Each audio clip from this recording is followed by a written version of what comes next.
This is a video from MamaMax. I've heard about like the allegations going on. So what I do know is that Nicholas Diorio and him have been sitting down talking about some stuff a little bit here and there about what's going on. They're supposed to get together, or rather, Nicholas is supposed to make a video about the specifics with MamaMax, but let's give it a watch. Okay. Let's give this a watch. Hello everyone, welcome back to an exclusive Oh my goodness, the audio is incredible. MamaMax cancellation video. So today, my exes are, as always, accusing You should cancel him just for the voice. Holy moly, Jesus. me of animal abuse, domestic abuse, All right. kidnapping, and whatever else they can attribute to me. Sounds like a solid intro to a Mr. Girl video. Too long, didn't watch, none of it is true, and I'm going to prove that to you today. If you don't want to hear about this shit, then click off the video, because regular upload tomorrow. So just a little introduction, this is nothing new. Why is the audio? It's so weird though. Like the audio is actually weird. The video, because regular upload tomorrow. As you know, I've been okay. So just a little introduction, this is from 2 years ago. It looks like. I have had a lot of targets on my head from a broad spectrum of people. Over the past year, I've been cyber stalked by malicious individuals who my team and I believe are about to falsely accuse me of a bunch of stuff that he mentioned. Pretty much all the worst crimes you can say about someone, since it's the easiest and most destructive method of hurting someone's reputation. This is a very dangerous group of people, and they plan to fabricate a story to convince you of their accusations. Lately, I've been trying to handle it privately. They're going to use that as me hiding the truth from people. When they started threatening me, the first thing I did was block them. They're going to use that as an admission of guilt. I then reported their posts to the platform it was taking place on. They're going to use that as silencing them. I then deleted my social medias for my safety. They're going to say that was damage control. Then they started contacting my friends and family with falsified evidence and tried interrogating them for personal information. By the way, they're probably going to use the exact post as defense for their story. Today, I went to the police and an attorney to take them to court since I'm innocent of all these crimes and I'm able to prove it. The reason why they're not going to the police is because they're faking evidence, telling lies, and don't want the repercussions of the justice system. I come to you here today to see if you would like me to make a video about it, because I might be entertaining and spooky, to clear the air with everything you may have heard. And 3, I'm already focusing my time and energy on it, so I might as well. Let me be clear, though. I do not want to just publicize this drama bullshit for views or to make me look like a good guy. I'd much rather handle this privately. But if you want me to make a video about it, I will, of course. All names, faces, and personal information of these people would be censored on the video, and my goal is not to hurt their reputation, but to give them the truth. Okay, interesting way of framing it. Okay. nothing new. My ex. I mean, it all could be 100% fake. This is the thing. It could be 100% fake. It could be true. There could be some areas of it that are true, like, and that people are trying to make them seem worse. Like, there could be areas about it where it's like, yeah, Max is kind of like a shitty person to date. And then they tag the idea of abuse onto it. I guess we're gonna find out to the best of our ability throughout this whole thing. But okay. Exes have been cyber stalking and harassing me for years, and they've finally banded together to make a video accusing me of pretty much. Okay. Well, hold on a second. Cyber stalking and harassing me for years, and they've finally banded together to make a video accusing. You guys are really brave for speaking the truth about this. Blah blah blah blah. Didn't their video get pulled down? Right? Did that happen? Accusing me of pretty much anything they can get away with saying in an attempt to cancel me. Okay. Because apparently abusing me during our relationship wasn't enough. They still have to control my life, as abusers usually do, and darvo the fuck out of me so everyone can believe they're the good guys. This is something I'm sure every influencer goes through when they have a pattern of dating abusive women or men, and this has happened to me specifically. Message to my ex: I spent over a year taking care of you and loving you, and when I couldn't handle it anymore, my mother took care of you, and when she couldn't handle it anymore, I took you back in. And when your symptoms and behavior worsened to the point where you started harassing my friends, I broke up with you. And then when you didn't stop messaging me and harassing me, I blocked you. And then you publicly accused me of abuse for that one time I didn't give you $5, or that one time I didn't let you look at my DMs because you didn't let me look at yours, or because I didn't pack your belongings fast enough for you, or because I didn't talk to your psychic. What? Psyche? Whatever. Because you would go to the other room and tell me not to disturb you, even though I was the one who pushed you to the find one. I was the one talking to you all the doctor's appointments, taking you to all the doctor's appointments. I was the one who put a roof over your head, cooking for you, paying for you, supporting you, cuddling you, and taking you through all your problems, but you left all out because it doesn't align with your abusive character. you made of me, and then you dispose of me with narcissism and sociopathy, so that I can't defend myself without looking like one. And when our mutual friends who witnessed our relationship asked too many questions, you ghosted or blocked them. And before you can even defend me, you accuse them of being yes men, so they can't defend me without looking like assholes, even though that's what your friends are doing. And when you couldn't prove, you then recruit my other abusive exes to escalate the situation by accusing me of rape and grooming. And grooming? How grooming? Okay, anyway.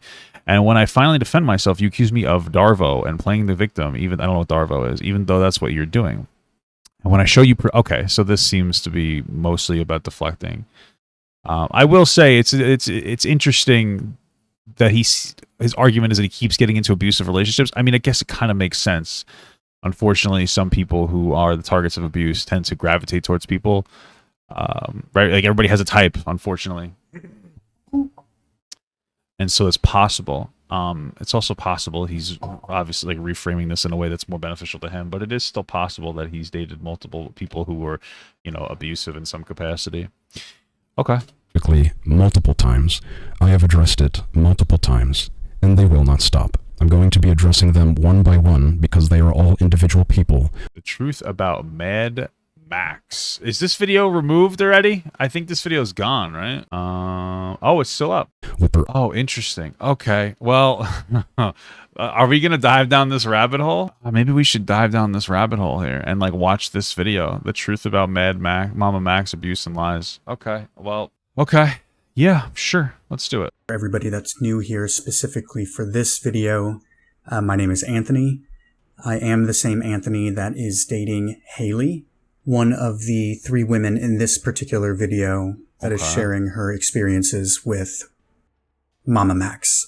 Okay. I wanted to get out and say that first because when this video was first posted, people were really confused why this channel was the one hosting this video and had all sorts of conspiracy theories. So that is why.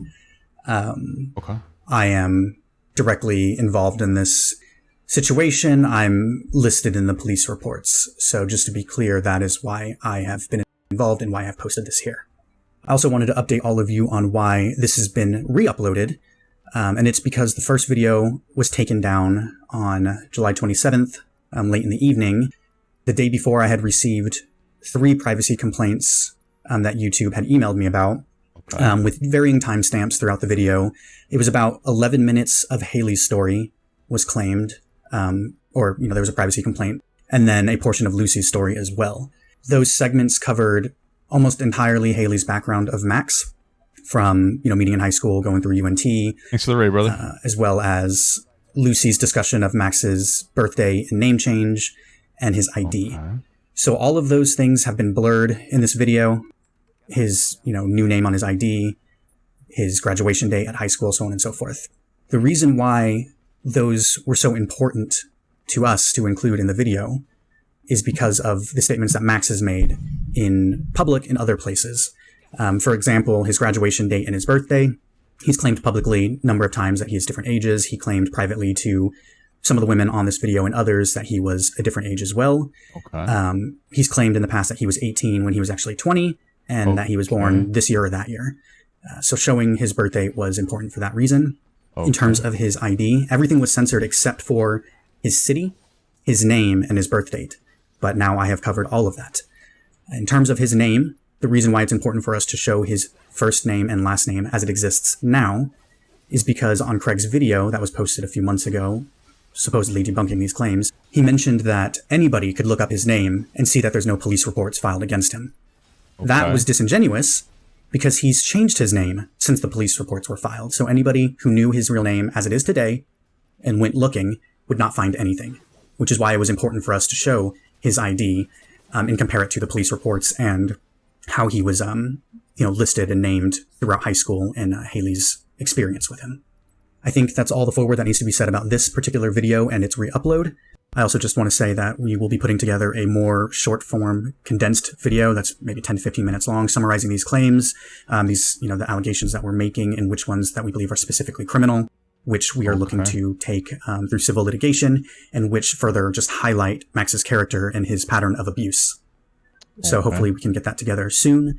I just want to say one thing because, like, not for nothing, but, and I don't. We're gonna watch everything, but I just want you guys to know, being in a toxic relationship doesn't mean that like everybody's abusive. Like I've been in toxic relationships where like I'm bad, the other person is bad. A lot of times you bring out the worst in each other. There's like, I mean, not everything is fucking abusive. Now that could be completely wrong about this situation. That's totally fine.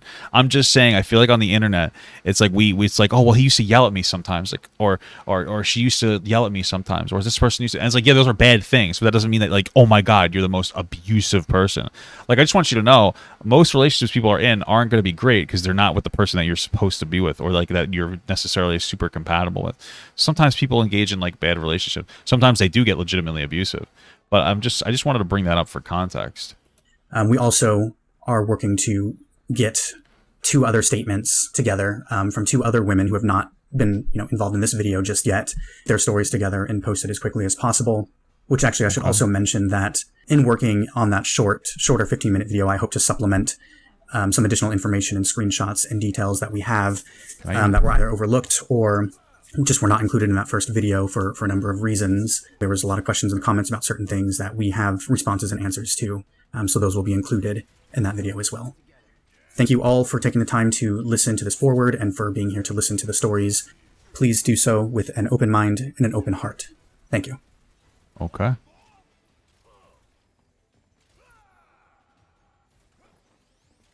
right, so this is Haley. This is, I think, I want to start off by saying that I think this is the girl that he's currently dating right now, right? Am I right about that? I never thought I'd publicly tell this part of my life story. I hoped that this chapter of my book would end and I could continue my life without thinking about it. I've lived happily since this happened and don't let this part of my life define me. However, I'd be lying if I said this didn't change who I was as a person. Okay. I wasn't always apprehensive about trusting folks or wary about booking a room. All right, so it sounds like they wrote this out before they said anything, which is fine. Like, you can write shit out. It's just, I noticed that she's, like, reading off of a paper. And I will also say that when you read off a paper, it can come off as a little bit more monotone. At Comfort Inn and Suites, and I had to alter my life because I knew MamaMax and it wasn't in a good way. I met Max in 2012, 2013 while in high school. We were coworkers at a local movie theater in Wiley, Texas called B&B Theaters. We didn't really speak that much while working there, but he was good friends with most of my coworkers, but he only worked there for a short period of time. We were classmates in a forensic science class our senior year in 2013, 2014, high school. We'd attended the same high school together the entire time, but we didn't really interact with each other until we were in this class together. He and I were last high school together the entire time, but high school. We'd attended the same high school together the entire time, but we didn't really interact with each other until we were in this class together. He and I were lab partners and sat next to each other throughout the school year. In the first semester, so August to December, we became acquaintances and exchanged numbers at some point. We talked every now and then outside of school, but it was very limited and was normally about school events. I had a boyfriend named Dustin at the time who I'd been dating for a year at that point. Dustin and Max knew each other and were somewhat friendly from what I can remember. Like Dustin would walk me to this class and Max would greet him a couple of times per week. So after returning to school from winter break, Max and I became pretty good friends. Jordan, there's a countless number of successful people that saw that their excitement was not shared among their peers or parents once they manifested themselves in glory. Okay, it's just... We would text outside of school almost daily, life events, things like that. I remember confiding in him that I struggled with going to college and wasn't sure where I wanted to go, what I wanted to do. I confided in him a lot of the mental illness problems that I had, and he reciprocated this, and we did our best to hype each other up about the future. Max told me he wanted to be a firefighter. That was his plan after high school. I think it's pretty, I mean, I don't know what area you're in, but like in my area, it's like a volunteer thing. All you have to do is kind of like pass like a, physical test or whatever, and you're pretty much good to go. During the spring semester of our senior year, Max started telling me that he was struggling with his mental health, and I was under the impression that he had a hard home life. So I did my best to support him and be a friend. We started texting and calling each other on the weekends and after school to discuss our struggles. So yeah, I'm just like a little, it's the only thing that's weird about that is like, yeah, Max expressed mental health issues, and I was under the impression he had a bad home life. Well,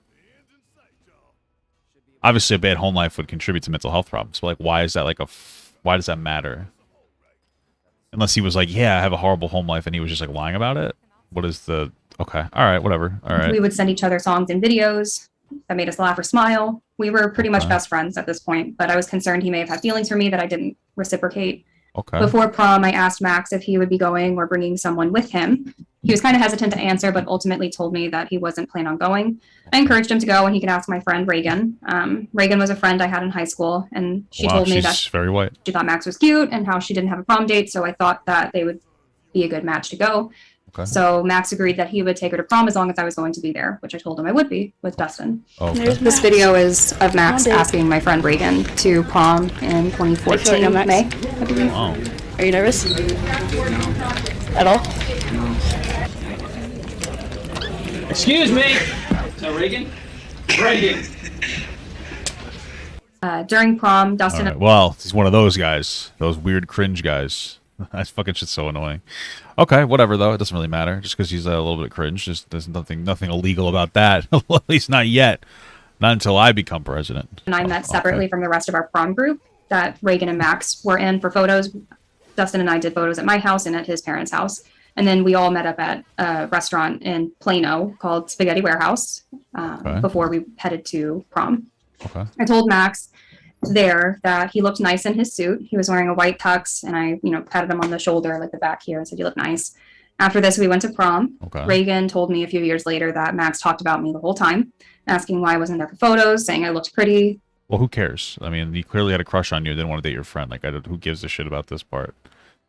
I'm the only, because I understand like setting up a story and framing, but it seems like so far, and they might prove me wrong, but so far, like, what is the framing here? That he had a crush on you and didn't want to go out with your friend? Like, yeah, this is typical high school bullshit, right? So should he dance with me? Things like that. After prom, Max started texting me more than usual. He kept saying he wanted to be a firefighter and that his calling was to be a firefighter. And of course, I would ask him why he wanted to go into this profession, but Max would deflect and not tell me directly. He also said that firefighter was a code word for something else. I asked him several times over the next, few months what it meant, but he would just laugh at me and change the subject. what does that At mean? graduation, while I was walking the stage, Max screamed Like a porn star? Like, what does he talk about? Like, what?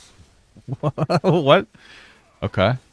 my name loudly over the rest of the crowd, including my family, which prompted my dad to ask me who he was. At the time, I enjoyed the praise, so I told my dad who he was. At the time, you enjoyed the praise. Okay. Is that what she said? To ask me who he was. At the time, I enjoyed the praise, so Oh, okay. So then, if you at the time you enjoyed the praise and you guys were friends, maybe he knew that you enjoyed the praise. And that's why he did that thing. Okay. I told my dad who he was. That night, Max texted me asking if I heard him screaming, and I said I did.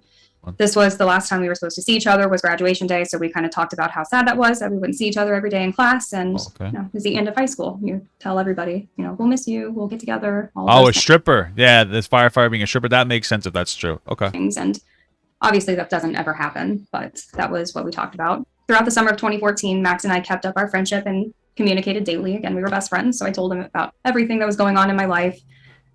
I told him about my little sister's birthday party, which was happening at the end of June, and he just showed up. I didn't invite him, but I did tell him that it was happening. Wait, sorry. You did or you didn't invite him? What? The end of June, and he just showed up. I didn't invite him, but you didn't. You did or didn't? Is she saying didn't incorrectly? Is she like slurring her words? We were best friends, so I told him about everything that was going on in my life. I told him about my little sister's birthday party, which was happening at the end of June, and he just showed up. I didn't invite him. Okay, so if she says I did invite him, then he didn't just show up. You invited him. But I did. If you didn't invite him and he showed up, still not that weird. I don't care because you guys are like best friends, and you said that you were having a thing, and he showed like okay, that doesn't sound that weird independently. That he would show up to that, right? Like I mean, it's like okay, nah. Like, okay. Like, if you mentioned it, he's like, okay, and he shows up. Okay. I did tell him that it was happening, and he just kind of showed up. I didn't think anything of it. Well, why but would was a bit weirded out that he knew where my dad's house was. Why? Weren't you guys friends? But we were in a smaller town, so I kind of figured he just kind of knew. I don't know. Okay. It was a little weird, but I didn't think much of it. He didn't speak the entire time he was there, but was standing close to me throughout the entire day. When my dad asked me why he was there, I lied, saying that I invited him because I didn't want my dad to be mad that someone just showed up uninvited to his house. I also didn't want Max to feel uncomfortable because I knew that he had anxiety problems and wouldn't want him to feel weird about. All right, so we're at worst. The framing here is that like Max shouldn't have shown up but he did. I don't think it's like it might be like a little socially awkward that he showed up. I wouldn't call it like super weird though. About just showing up, so I, you know, de-escalated that. One morning when I was working at the movie theater, Max showed up unannounced in his old uniform. He hadn't worked there for over a year, but walked into the building before, you know, the theater opened. My coworkers thought it was funny, but I felt a little uneasy. Max was asking if he could clock in and clean the theaters. I was on cleaning duty this morning, and while he was there, I didn't approach him and we didn't talk. I texted him later and asked why he showed up, and he said I wanted to work at B&B again or something along those lines. Okay. He apologized for showing up and didn't do it again. Okay. After I turned 18, I got my driver's license. And hey, he seems like kind of a cringy guy. I mean, he puts a voiceover on all his content, so you know, I mean, I'm not surprised that he's a bit cringe. Okay, so far a little weird, but that was in August of 2014. I texted him a photo of my driver's license, and he was happy for me and suggested I should take him for a drive sometime. Okay. I joked that he could just show up at work again, you know, like he did that time, and we could drive around Wiley all night long. And I think he took it literally and just showed up to the movie theater after a shift. Although I was surprised. Oh, okay. Well, you told him to. I could see why he would have that interaction. Okay. He showed up. Driving around seems like a fun way to celebrate, you know, my new license. So I let him in my truck and we drove to the lake, which is about 10 minutes from work. It's in Wiley, or the border of Wiley and Lavon. Once we pulled off into an inlet to one of the parks, we talked about how summer was coming to an end and how I'd be going off to college in 10 days. Okay. Max said he was planning on working and becoming a firefighter. So again, I asked him what that meant, and he was just laughing at me. Then he pulled out a tiny little notebook. It's like this big. It's like a little pocket-sized composition book. He gave it to me and said that this was the firefighter. That, you know, the book was firefighter. Okay. What does it mean? He told me to read it once I got home, so I dropped it Oh, he wasn't trying to be a stripper? Okay. off at his house. And when I got to my grandma's house, I opened the notebook and began reading it. The notebook was filled completely with tiny scribbles and like little notes. He was able to write like 3 lines of sentences in one little space. So there was a lot of words and stories and stuff. Sounds impressive, I guess. Most of the notes were similar to diary entries, you know, like what happened that day, you know, things like that. And then he started describing, you know, our friendship, like him and I. He talked about how I lit up his day, how he looked forward to seeing me, and all of those things. All right, so this is his like weird. This is his way of shooting his shot. It sounds like. All right. He then brought up Dustin, who was, you know, again my boyfriend, and how he didn't deserve to have me. He had written out a whole plan on how he would get him out of the picture. Like, I don't fully remember the exact details and don't want to speculate. What does that mean? How he would have done from memory, but I remember it being thorough and violent, and it freaked me out so much that I just like threw the book down. Okay. I feel like I would need. We don't need to see it, but like you got to be a little more descriptive, thorough, and like what did he say that was so violent? I called my friend at the time and told her everything. We both agreed that we wouldn't be reaching out to Max anymore, and that since I'm going away to college, he wouldn't be a problem anymore. All of that. I don't know where I'm supposed to go. In August of 2014, I started my freshman year at the University of North Texas. Okay. So I guess he sounds like he's creeped her out with what he said. I really do wonder what he said, though. Okay. After moving on. Oh, he'll say in his video? Okay. Onto campus, Max started sending me several text messages every day, asking to hang out, ask me about my day, carrying on, you know, our friendship as if he didn't just give me a notebook with terrible things written in it. I responded to some of those messages, but tried to distance myself without being too blunt. At this point, I was afraid and didn't want to potentially set him off, so I just, you know, was being nice but distant. Okay. One night, he showed up to my dorm room. I hadn't told him which dorm I was staying in, so it was strange. He found out where I was. When I asked him how he knew where I was, he laughed and never told me. In September of that year, so September 2014, Dustin and I broke up, and against my better judgment, I ended up responding to one of Max's text messages. At the time, I think I did that because I knew he would be responsive and I just needed someone to talk to.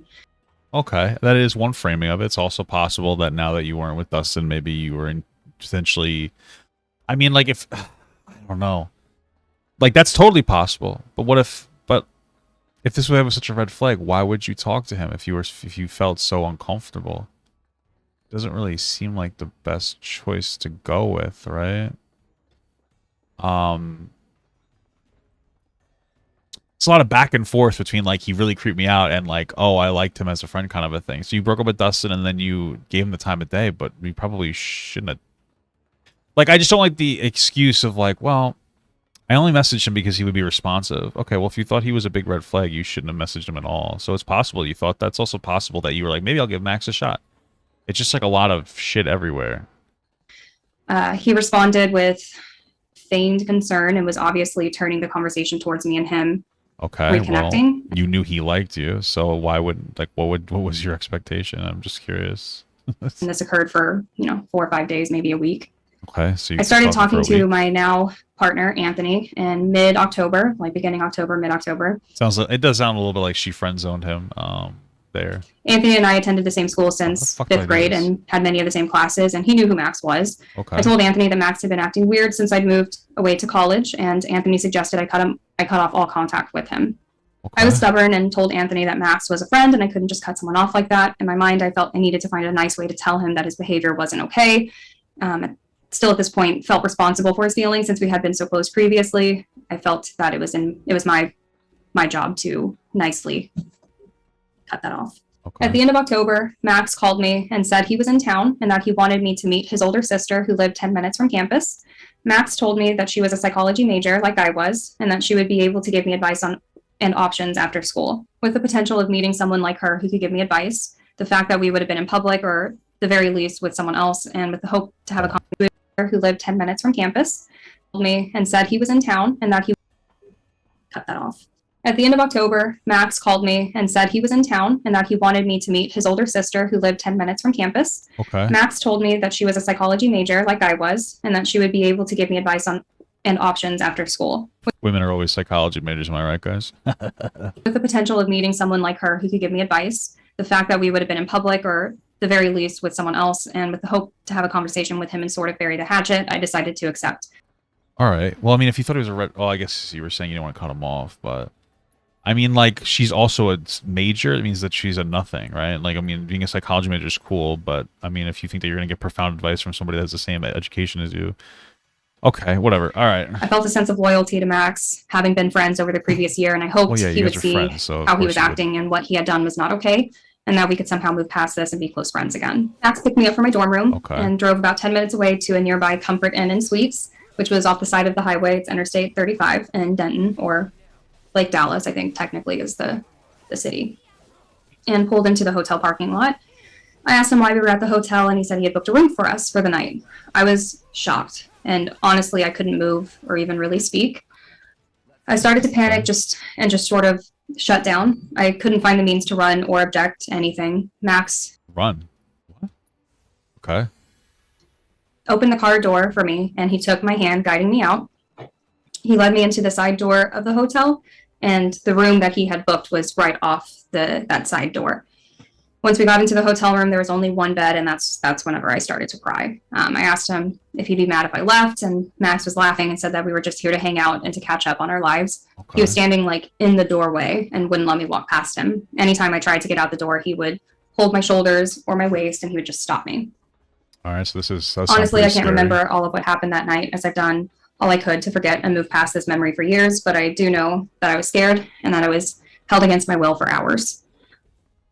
I remember being on my period and asking if we could go to the store so I could get tampons, seeing this as a way to get out of the room. But Max said no.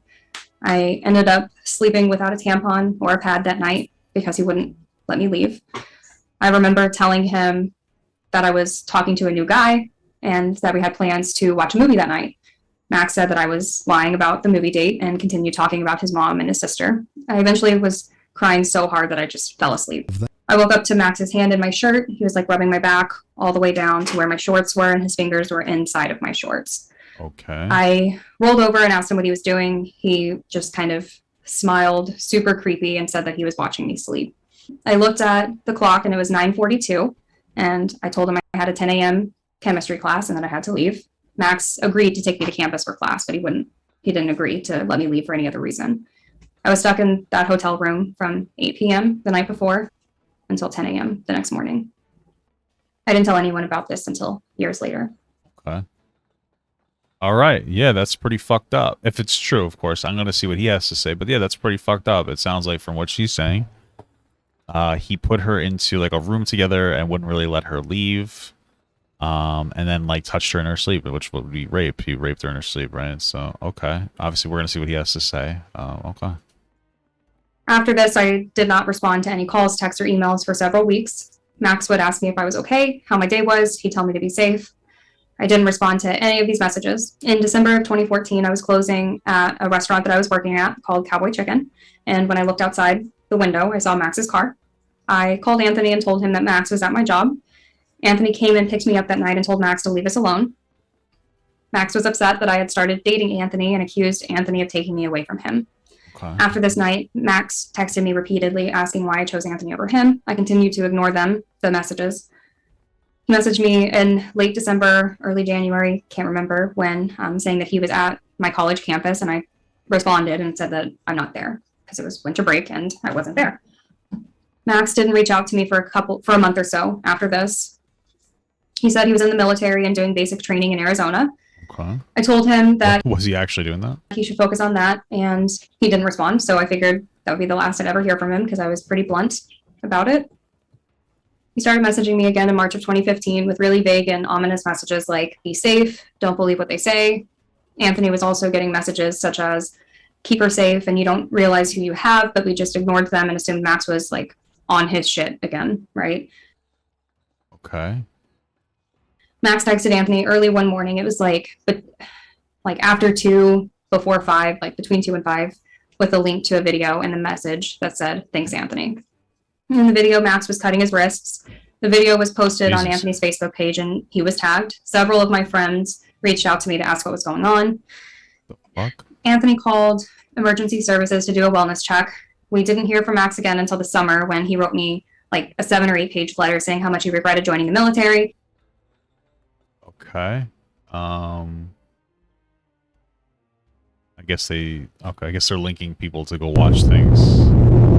I was in the United States Army before I was discharged for attempting to commit suicide. Okay.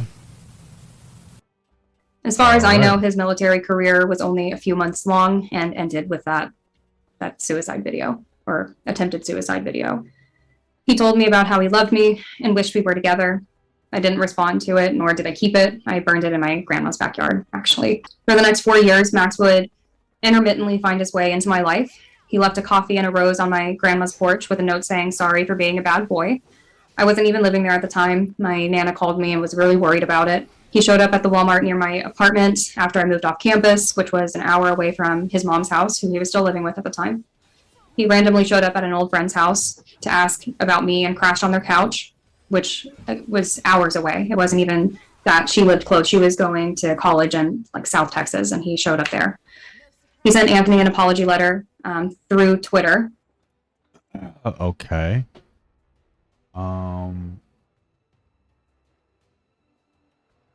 Hello, Anthony. Let me just do this thing really quick so you guys can all see. Please, from one human being to another, read this in its entirety and do your absolute best to open your mind to what I'm about to say. First off, I want to wholeheartedly apologize for what I did. I'm sincerely sorry to you from texting and calling repeatedly without welcome to cutting myself and posting my bloody arm on Facebook, your name on it, although the ambulance and doctor. Although an ambulance and doctor would have been a much more merciful and appropriate response to my circumstance, I understand why you decided to call the cops and put me under investigation instead. Well, that is the more appropriate answer to me. If this did happen, I agree. I was becoming too much of a fanatic, and I could see how you concluded retaliation was the answer. Interesting. If this is him, this is very manipulative. So he cut himself and sent them the video, and he's like, well, you should have called the doctor instead of calling the cops. So you're actually... He's trying to like suggest that they're bad people for doing that, which even though that's like the more logical answer, to be honest with you, is to call the cops. However, I have never been and will never be a criminal. I was simply too unstable for the conditions I was under. I hope you can understand, by the way, off topic, but the next 2 times you called the cops on me were completely false and weren't even me. But we can talk about that another time if you desire. So it has been years since this happened, and you two may not have even conjured a singular thought or care about me. I understand. However, I, for one, still have nightmares and pains of you and her from what I did, and can't seem to find another way to mentally wipe it out of my head. So I thought the best thing I could do is apologize to you two and perhaps make everything okay if I can.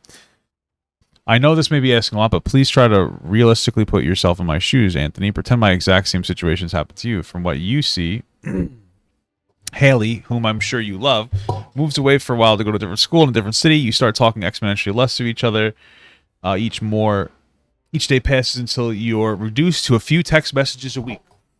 You go to visit her, and she seems awfully standoffish and unfriendly towards you as she pays much more attention to a new guy she has just met. This seems like a normal interaction. You try to ask her questions, but she won't answer them straightforward and gets angry when you try to pursue them. This goes on for a few months up until the moment when you start trying to call or text her. The new guy friend of hers starts picking up for her. I imagine you can guess the rest as you visibly saw it. Every time I would message and call her, this is what happens to me, except it was a lot more painful than how I just described. Well, it sounds like she was getting creeped out, so she was having him answer the phone for them. Please try to understand. I know I may not have been a committed relationship with her, which is the difference between you and I, but you can ask her. Before she left college, I was the one talking with her every day and night on the phone or Skype for countless hours.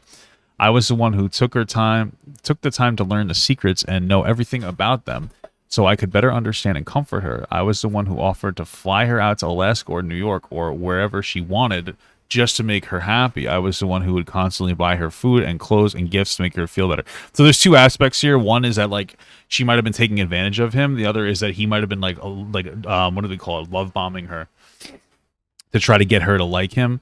It's probably maybe a mixture between the two. Probably a very toxic interaction. I was the one who would sprint over to her house whenever somebody was hurting her, so on and so forth. I did love her, and that point in time, and from what she told me, she loved me too, many times. In fact, perhaps not the way I originally thought, but in a way to cause me to think what I originally thought. And in that way, I hope you can see the similarities. I truly hope you could comprehend why I became so ludicrous. I'm almost certain, and I think you are too, that you probably do the exact same thing I did, perhaps even more if you were in the situation. I just want you to understand that, of course. It does not justify what I did, which is why I'm here to say I'm sorry for it. However, perhaps the events that transpired will seem less monstrous and more human now. And honestly, no. I'm very much human, not a monster, as much as it may have seemed like I was. Now, there's no need to worry. I no longer have that love for Haley, as it was completely faded over time and has been permanently stolen away by my Lucy. Okay, however, still value you as a human beings and old friends. And if you or she would be so gracious as to at least give me the chance for forgiveness, I would be eternally grateful for it. I know a political student such as yourself is more than capable of negotiating peacefully. Please let me know if you'd like to discuss or even just have a chat without having to be hateful enemies. It'd mean the world to me. Thank you so much for at least reading this, and take care of yourself, Anthony. Sincerely, Max. Okay. Interesting. Give me 1 second. I'm going to go to the bathroom. I have to pee. Let's continue this. I'm just going to have like a little snack bar while I do this. And basically admitting to, a lot of these things and apologizing for it. He contacted Anthony over Twitter a few times after that, and in one DM asked Anthony to subscribe to his YouTube channel, which I think was focused on mental health videos and hentai review videos. Do they have that available for us to see? At the time, and when Anthony didn't respond, he got upset and said something like he thought he'd get past it. He has no interest in ever associating with Anthony again, and then blocked him. He also expressed anger that Anthony had called in a wellness check because cops ended up coming along with EMS. At some point prior, he also accused Anthony of sending photos to a minor who was an old friend and who also happened to be Max's sister's best friend at the time that Max made the claim. Max never said more about that accusation, but said that if he were to ever end up dead, that he had arranged for the evidence to be released because he knew how you people are. He made these accusations and nothing else was said about it. We're not sure what that means. When Max posted a Q&A, which had been deleted but was re-uploaded by a different channel, he mentioned me and described how I called the police on him. He also posted a handful of videos that contained references to me and even quick cuts where text would pop up on the screen that contained hidden messages for me. And then I met her, and I loved her. And then I met her, and I loved her. Why are we slowing that down? And then she started to ignore me. Then she started to fear me. Then she started to hate me. Then she dropped all contact with me and called the cops on me. Max found every apartment I lived in while living in Wow, that is actually a little telling. That's okay. Texas, 4 different apartment complexes. I had to break my lease early due to not feeling safe at one of them. I mean, listen, it's quite possible that these people are insane and they just started calling the cops just for funsies. Probably not true, though. Logically, probably not super duper true. Just saying. While living in Texas, I had to notify jobs and employers of Max and show them pictures so that if he showed up, they could turn him away. Anthony had to do this too. There are many reports to the police on my behalf because of Max. Okay. I mean, it looks like they came with receipts. Okay. Many reports to It really came with a lot of receipts here. Anthony something. I'm assuming that this is his name.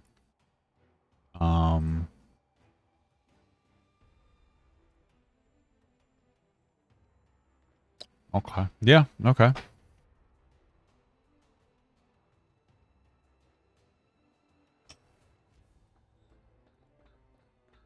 Quite a rabbit hole we're diving down, huh, guys? Damn, there's a lot of police reports. Holy shit. It took me several years to admit that I had a stalker. I've been diagnosed with PTSD and anxiety as a direct result of being held against my will in that hotel room. I wouldn't doubt it. I wouldn't, if this is a true story. Yeah, that all this checks out so far with what's going on with her. Although I could see why she's told like the framing of the story originally, because it doesn't seem like a big deal at first. But if this story is true, it makes sense as to the story building.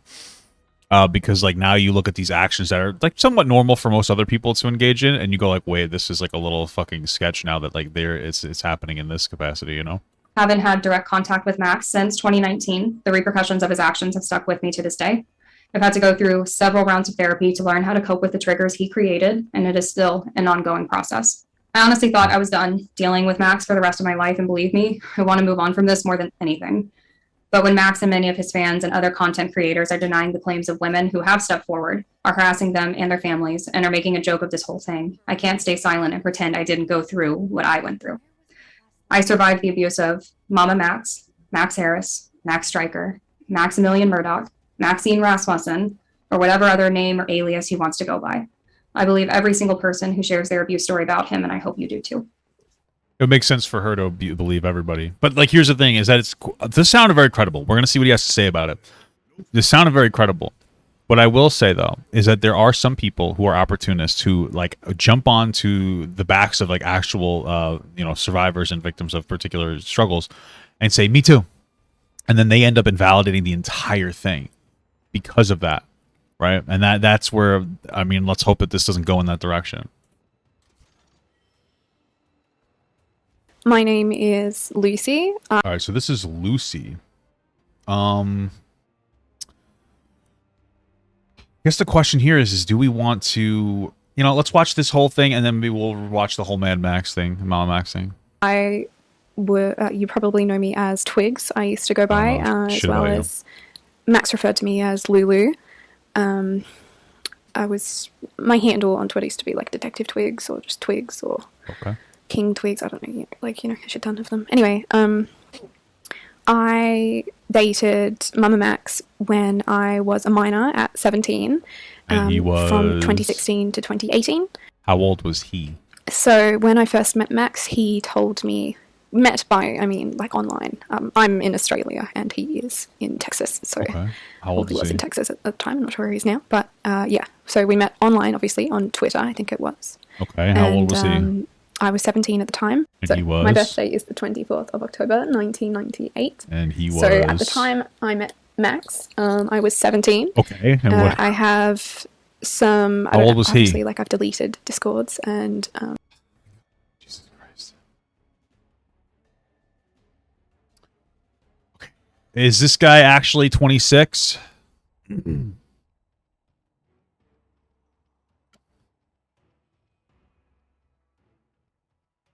How old is it's his age? It's weird because it says that he's 26 here, but then his famous birthdays say 23. And it seems like it's all up in the air, like what his age might be. There might be some lying associated with his age. What's his age? A Twitter account since.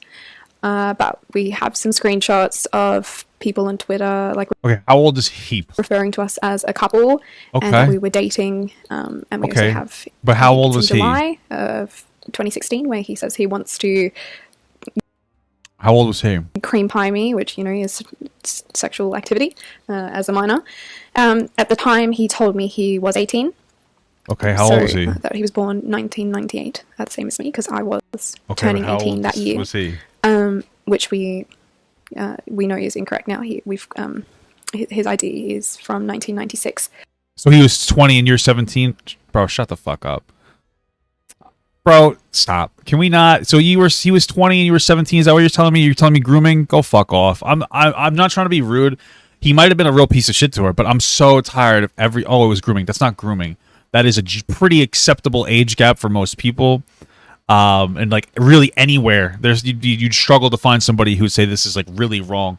20 and 17, okay, not that big of a deal.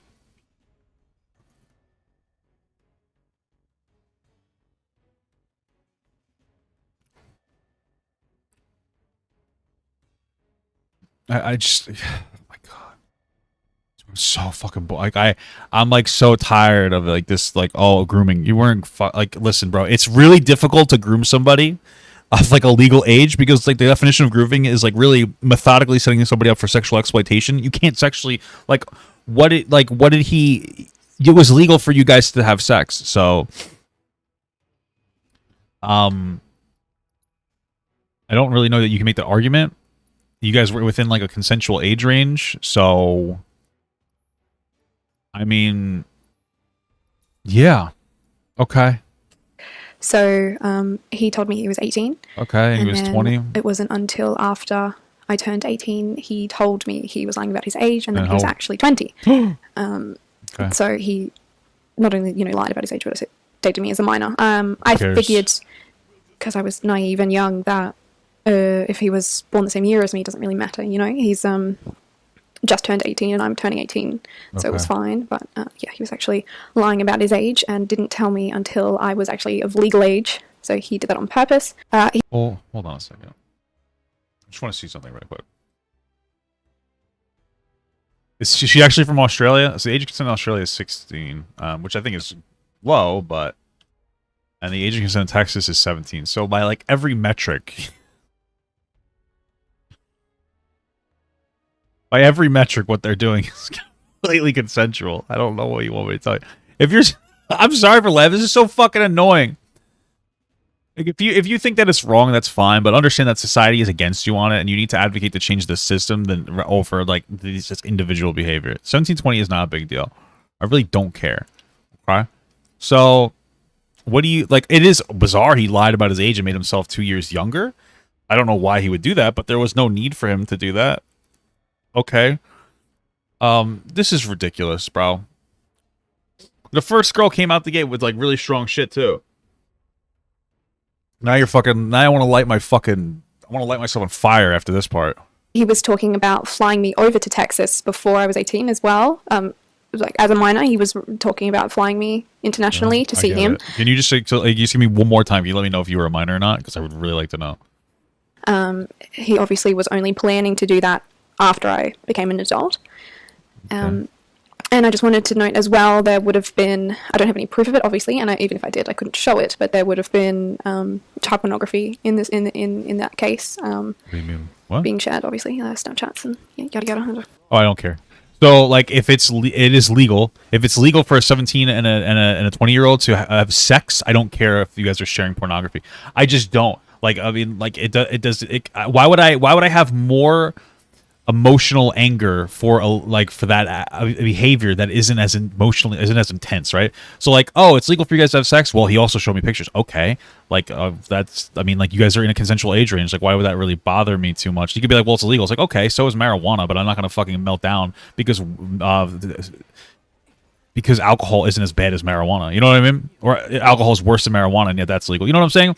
Like, it's one of those things. Okay. Like, he shouldn't have done the thing, I guess, but I'm not gonna... You're really loading this a lot with like, oh, I was a minor, oh, he was an adult. It's like, yeah, okay, there's a 3-year age gap. It really wasn't that big of a deal. It wasn't that big of a deal. I was a kid. Sure, okay. Yeah, so that's 2016 when it began. I went to Texas in 2017. So I was a legal adult. I think at this time I was actually Okay. 19. We were together when I turned 18, and then when I turned 19 in October, I flew over that Christmas. So the Christmas of 2017. Cool. When I was 19, I stayed at Max's house in Dallas, well, in Wiley, Texas, with his family. So I know his entire family, even his extended family. I've met all of his siblings, his nephews and nieces. Yep. So I'm well adept in that area. I stayed over the New Year period as well. I came back in January. Yes, it was like late January, almost February in 2018. And I've got some evidence of him phone calling me internationally as well. I don't care. It doesn't matter. None of this, I don't see anything wrong with this relationship so far. All around that time. So that's when we broke up after I came back from Texas. So the reason for that is, I believe it was just after Christmas. It wasn't New Year's at that time. It was like the in-between period, a couple of days between Christmas and New Year's. And we went to Six Flags in Arlington. I've got sounds like a lot of fun. A photo of us, and I've got like a refill cup of the hot chocolate they had. Wow, cool. That was the only night that I stayed away from Max's family. Like usually I was in his room in his family home. This was the first night. It was just the two of us on our own, and it was right next to Arlington, Six Flags in Arlington, where we stayed at Baymont by Windham, which is like an inn for when you're going to Six Flags. We stayed there actually the night before going to Six Flags itself, where that is where he's actually assaulted me. I don't have a police report to back that one up. I don't have any physical evidence. I mean, that's typically normal people to not have like evidence. I wonder what her framing is. The problem here that I have is that like the grooming thing is completely wrong. And if you're like, it's hard to, since your framing is so bad on grooming, I can either you're a victim of the online fucking bullshit grooming narrative that everything is grooming, or like you have a dishonest interpretation of it intentionally to try to deplatform him. So we have to kind of discover which one is which. Yeah. Either it was, like I said, 2017. Sorry. I'm not going to go into the details of how he sexually assaulted me or anything. Okay. But that happened. Listen, it may have well happened. I'm not going to sit here and be like, no, it never happened, never happened.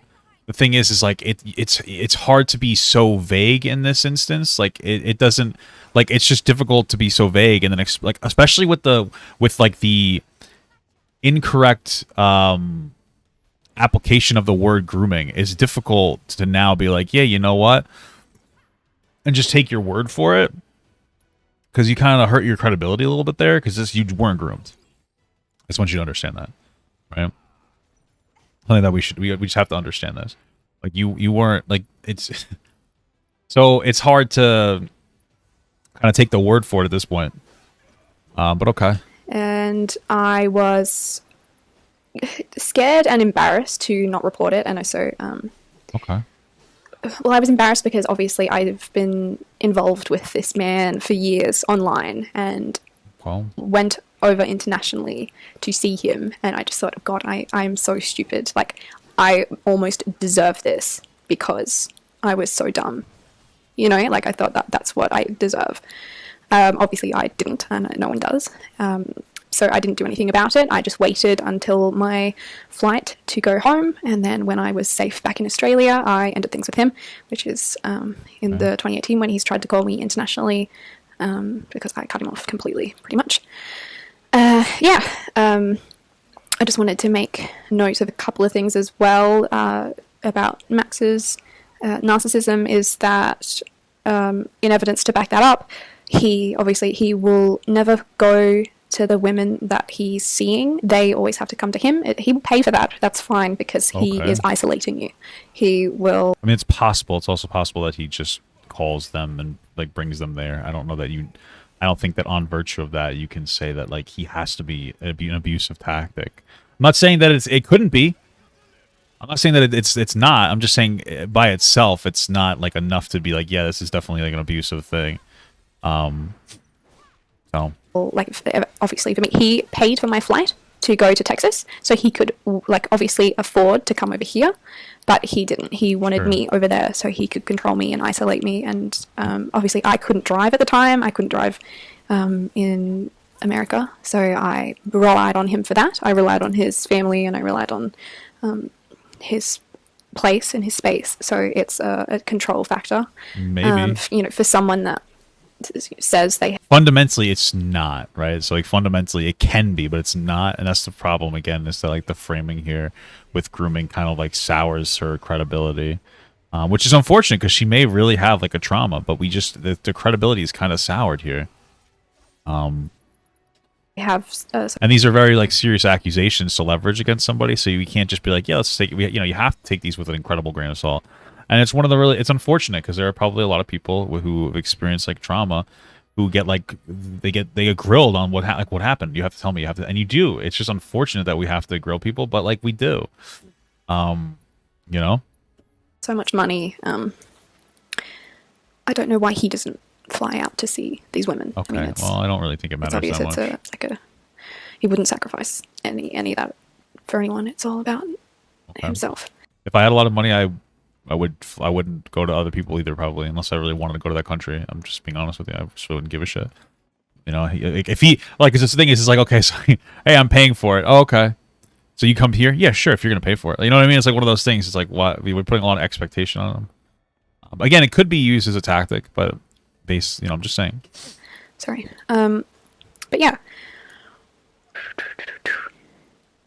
I'm just thinking, like, of what I have evidence of to talk about. I don't want to talk about anything that I don't have, like, a photo to go with it.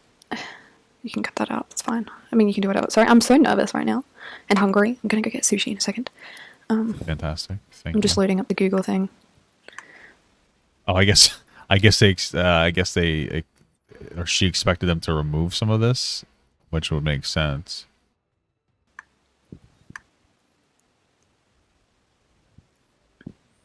Okay. Yeah.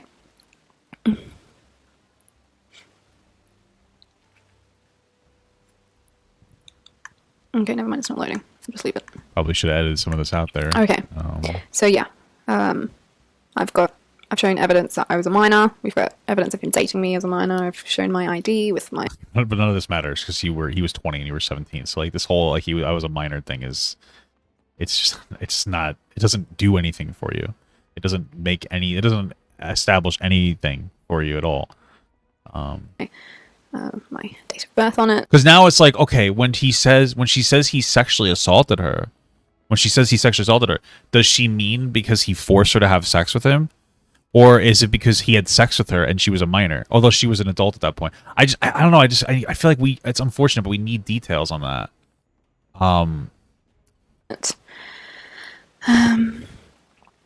Which is the main thing. The main thing is that I'm the only girl that we know of that he's dated as a minor. I think he learnt from that experience and knew not to do it again, which is why he waited until Ollie was 18. He was friends with her with the intention of taking it further. Well, how old was he? How old was she? Like, how old were they in this situation? They were when she was of legal age. So how old was he's he, learned though? From that. One of the things that really gets me, did I not mute that? 7, just thank you for this up. I'm going to mute these, sorry. Father Gut. One of the things that really gets me about this stuff too is that, like, when they keep saying that they were minor, there's an apprehension about talking about how old he was. Like, you notice she said like 4 or 5 times that she was a minor before finally saying that, like, he was 20. Like, how old is he in this instance where she's a minor? How old is she? 17? You know what I mean?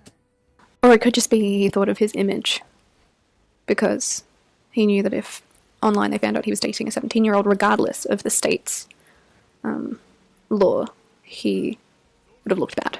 So Max is a massive narcissist. He takes advantage of insecure women. It's possible. It's just you're not doing a good job of displaying these things for your story personally. And minors, evidently. He will isolate women and manipulate the situation to however you know, whatever suits his narrative. Maybe. Which is evident by how he doesn't use Twitter. Like, this has been a work in progress for a while, and he has obviously knew that because of Craig's videos. But the reason why he hasn't tweeted about it is because you can't delete replies to tweets. If he tweeted and we replied, he couldn't delete that unless he deleted the original tweet, which isn't something he would do. He only does it through YouTube because you can delete comments. He only does it places where he can, you know, change the narrative to suit him, pretty much. So yeah, not a nice guy. Yeah, I think also he's pretty much forgotten about like me. I think that's mainly because I'm in Australia. Like I said, most of his ex-girlfriends and women he's been involved with are in Texas or within the US, and he flies them out to him. That's evident by Paulina. He did the same with her, isolated her from everyone else. So I think he pretty much didn't think I was a threat being in a different country and just completely forgot. The most concerning thing is how he has had, since being in school with Haley and up till now, he's been involved with so many other women, but he still holds on to Haley for some reason. Like Paulina said, how he used Haley's last name as an alias. I will have my Instagram and my Twitter in the description. So then if anyone has any other questions, then they can feel free to message me on that. I can go into more detail of certain things. Like, I obviously don't have... I'm not here to talk about the nitty-gritty. It's just the fact that I was a minor and he sexually assaulted me. He sexually assaulted me as an adult, but he dated me as a minor. That's basically what I've got to say. Anything else, feel free to contact me. And just wanted to make note of, just because I don't have a police report or any evidence of the sexual assault that happened outside of Six Flags Arlington, doesn't mean that I won't. Like, it doesn't mean that I can go and file a police report. I just, at the moment, don't really deem it necessary because I'm in Australia and he's in the US. But it's something that I would proceed to do if we need to take, like, larger legal action. I feel like there's really nothing you can really do at this point. Yeah, I feel like you need to be much more descriptive about that situation, and that's what's unfortunate because it might be real, but like, I don't know. It's hard. We don't really know much, and especially since you have this really bad grooming narrative, it's hard to like take a lot of your word for a lot of this shit at this point. But yeah, at the moment, it's just something I haven't thought about really. But if necessary, then I will.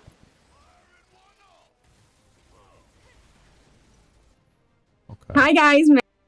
Fantastic. This is Olivia's story. Okay. Let's see. Very chipper. Okay. Let's see what we got here. My name is Ali Wang, and unfortunately, I am one of Max's exes. Okay.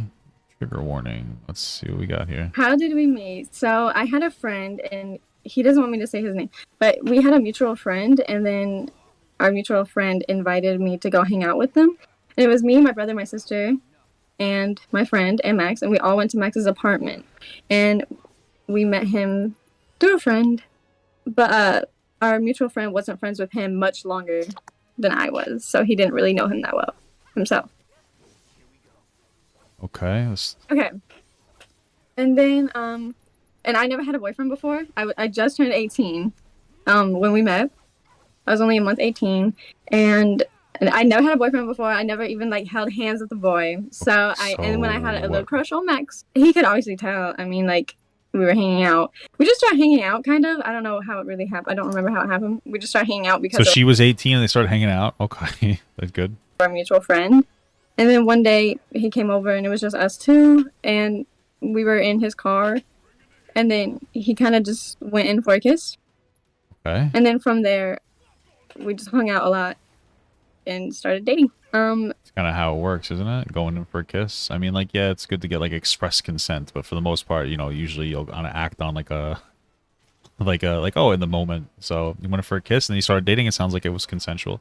I just want to be very clear because it sounds like she might be trying to make a narrative that it may not have been consensual. It sounds like it was. So Max is 4.5 years older than me. Okay. So 18, 19, 20, 21, 22. Okay. And he turned Legal. 23 in January. January is his birthday. Cool. And September is my birthday. Cool.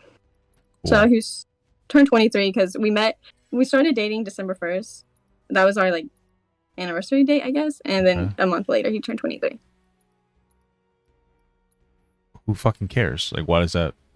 Okay. Cool. All right. Yeah, after dating for like 3 months, we decided that he should move into my house. So he moved in with me and my parents. This is my parents' house. So he lived with me and my parents. So your parents let him move in. Okay, bad parents too. Not bad, but probably not the best idea, but okay. My siblings. Okay, so at first, this was my first boyfriend, so I did not know how it was gonna go. I never even dated someone like short term or anything. So I didn't know what to expect, I guess. And he was like love bombing the fuck out of me, but I didn't know at the time that that's what it was. I thought we were just in love, you know? I thought it was like movie shit. What would he do? And but in reality, he was just trying to throw so much love at me so I think, oh, this is love. So when he stops doing that, I gotta think of that moment. I mean, maybe it's also possible that he's like he love bombs people because like that's the way he shows affection, and it's like shitty and manipulative. But okay, whatever. Let's see. Anyways, what else was I worded that horrible, but it's okay. So in the beginning, I thought it was really great because he was love bombing me and kind of drowning me. Yeah, I just saw a lot of buzzwords. I need you to explain to me what he was doing so that I can decide, or if some other people can decide if they feel it's love bombing, right? You know, I'm not the fucking end all be all, but like when you're just consistently saying love bombing, grooming, this, that, and I know she's not the one saying grooming. I mean, like what you're just saying words. You're not actually describing actions that would be considered, you know? And his love. And he was so nice to me, and then we moved in together, and that's kind of when it went a little downhill. He started getting like neglectful and low-key kind of mean. Okay. And then it just got worse and worse and worse. And then he stopped talking to me. Like we lived together, and we had 2 separate rooms. We had like an office, and then we had a bathroom that connected, and then our room with the bed and stuff.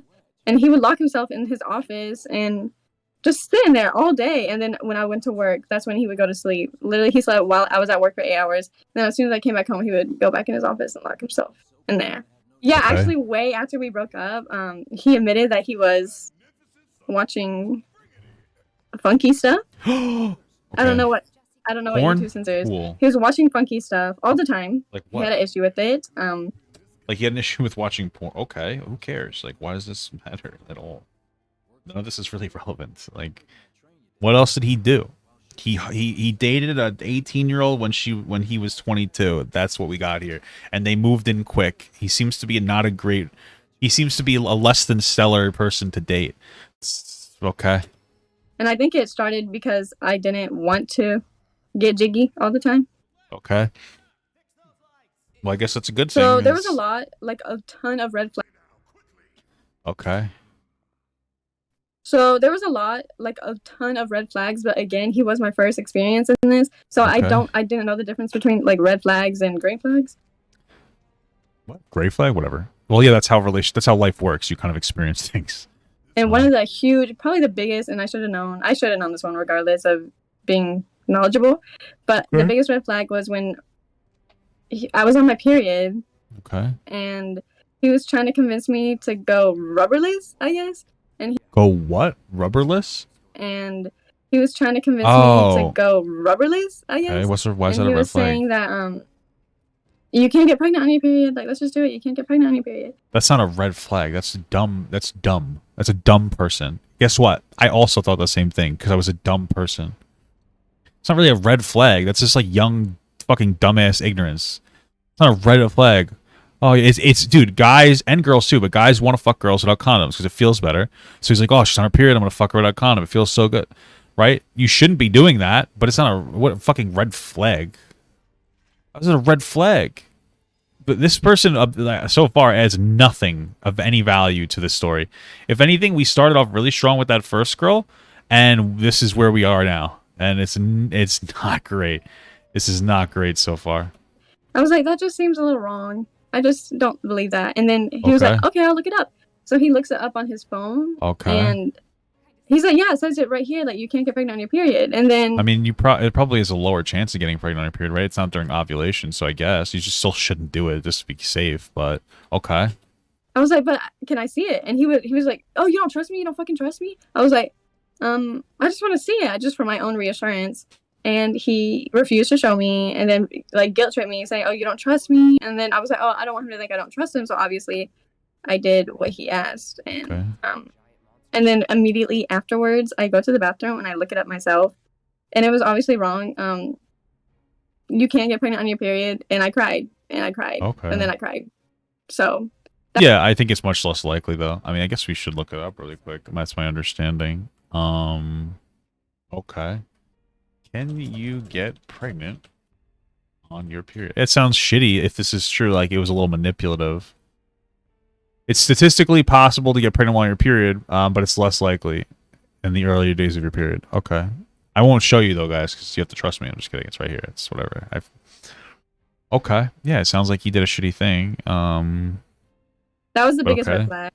Yeah. If that's the biggest red flag. That was so stupid of me to even like let that happen. If this is your biggest red flag, then it was a waste to have you on. You were literally contributing nothing to this at all. You actually hurt the potentially real allegation to the first girl specifically, who came off as very credible. I'm not saying that she is right, and we're going to see what his response is. But these two, if she's correct, these two assassinate the entire credibility of the whole situation. And people are going to hyper-focus on these two instead of like the potential real fucking issue for the first girl. That's the most unfortunate part. But they added them into this. Like the other girl added them into this. So like they're really just as they shouldn't have. Like I don't really know why you would. But okay. But I'm trying to think of another red flag. He would just do shit like that all the time, like try to convince me to do something, and if I didn't want to do it, he would guilt trip me into do it. So that was his biggest. Sounds like a toxic asshole. It's not illegal. It's not good, but okay. Red flag. Just doing shit like that. And I've dated manipulative people. I wouldn't call them like fucking abusers. They're just pieces of shit. Like, okay, you know what I mean? Like, so stupid not realizing it. So before he was locking himself in his room watching funky adult stuff. He would try. The fact that you can't say porn is like so immature to me. You know, like it's like, come on, funky adult stuff. Like maybe like okay, crazy. And while I was sleeping, he would come in the room and try to get jiggy with me. Okay. And there was times where I was like, no, and then he would like get angry, and he keeps claiming that I was like asked for it, and I really didn't. I think. So you're telling me he would look at porn, get horny, want to fuck his girlfriend, and then you wouldn't want to do it, so you get frustrated? That's okay. Who cares? This doesn't mean anything. Who cares? Like if he's like fucking, if he decides to say no, he rapes you. Like yeah, that's really wrong. But like you understand that like this is a normal interaction. Like hey, I want to have sex. Oh, I'm not in the mood. Oh, like my wife gets upset with me when I don't want to have sex. She's not fucking raping me. Like, I don't know what you want me to tell you. This is just like a normal relationship dynamic. Like what? Jesus Christ. I did give him permission, and then he did it, and then I was like, I don't like it at all. Actually, I hate this. And he didn't really take it seriously when I took. Okay, so you consented to having sex, and then after you had sex, you didn't like it, and you didn't take it seriously. Well, I mean, what do you mean you didn't take it seriously? I don't know what you want me to tell you. There's been times where I've had sex with somebody, and then after the fact, I was like, I was like, this wasn't that good. Sometimes I even wished I was like, yeah, damn, I wish I didn't fuck that person. But like who cares? Like that's just how like you don't have to enjoy the action for it to be consensual as long as you give consent to the action, right? Like I've had sex for my partners before. That's something that like it's gonna happen more and more as you get older because not everybody's gonna be on the same fucking like you know they're not always gonna be horny at the same time. So okay, I mean I don't know what you want me to tell you here. To get back, so yeah, he would do that, and he did it a lot. Like he would have sex with you with consent a lot. That's terrible. For like a month straight, he was just doing it, and like it was like at 7 a.m. when I was sleeping hard. He would just come and wake me up like that.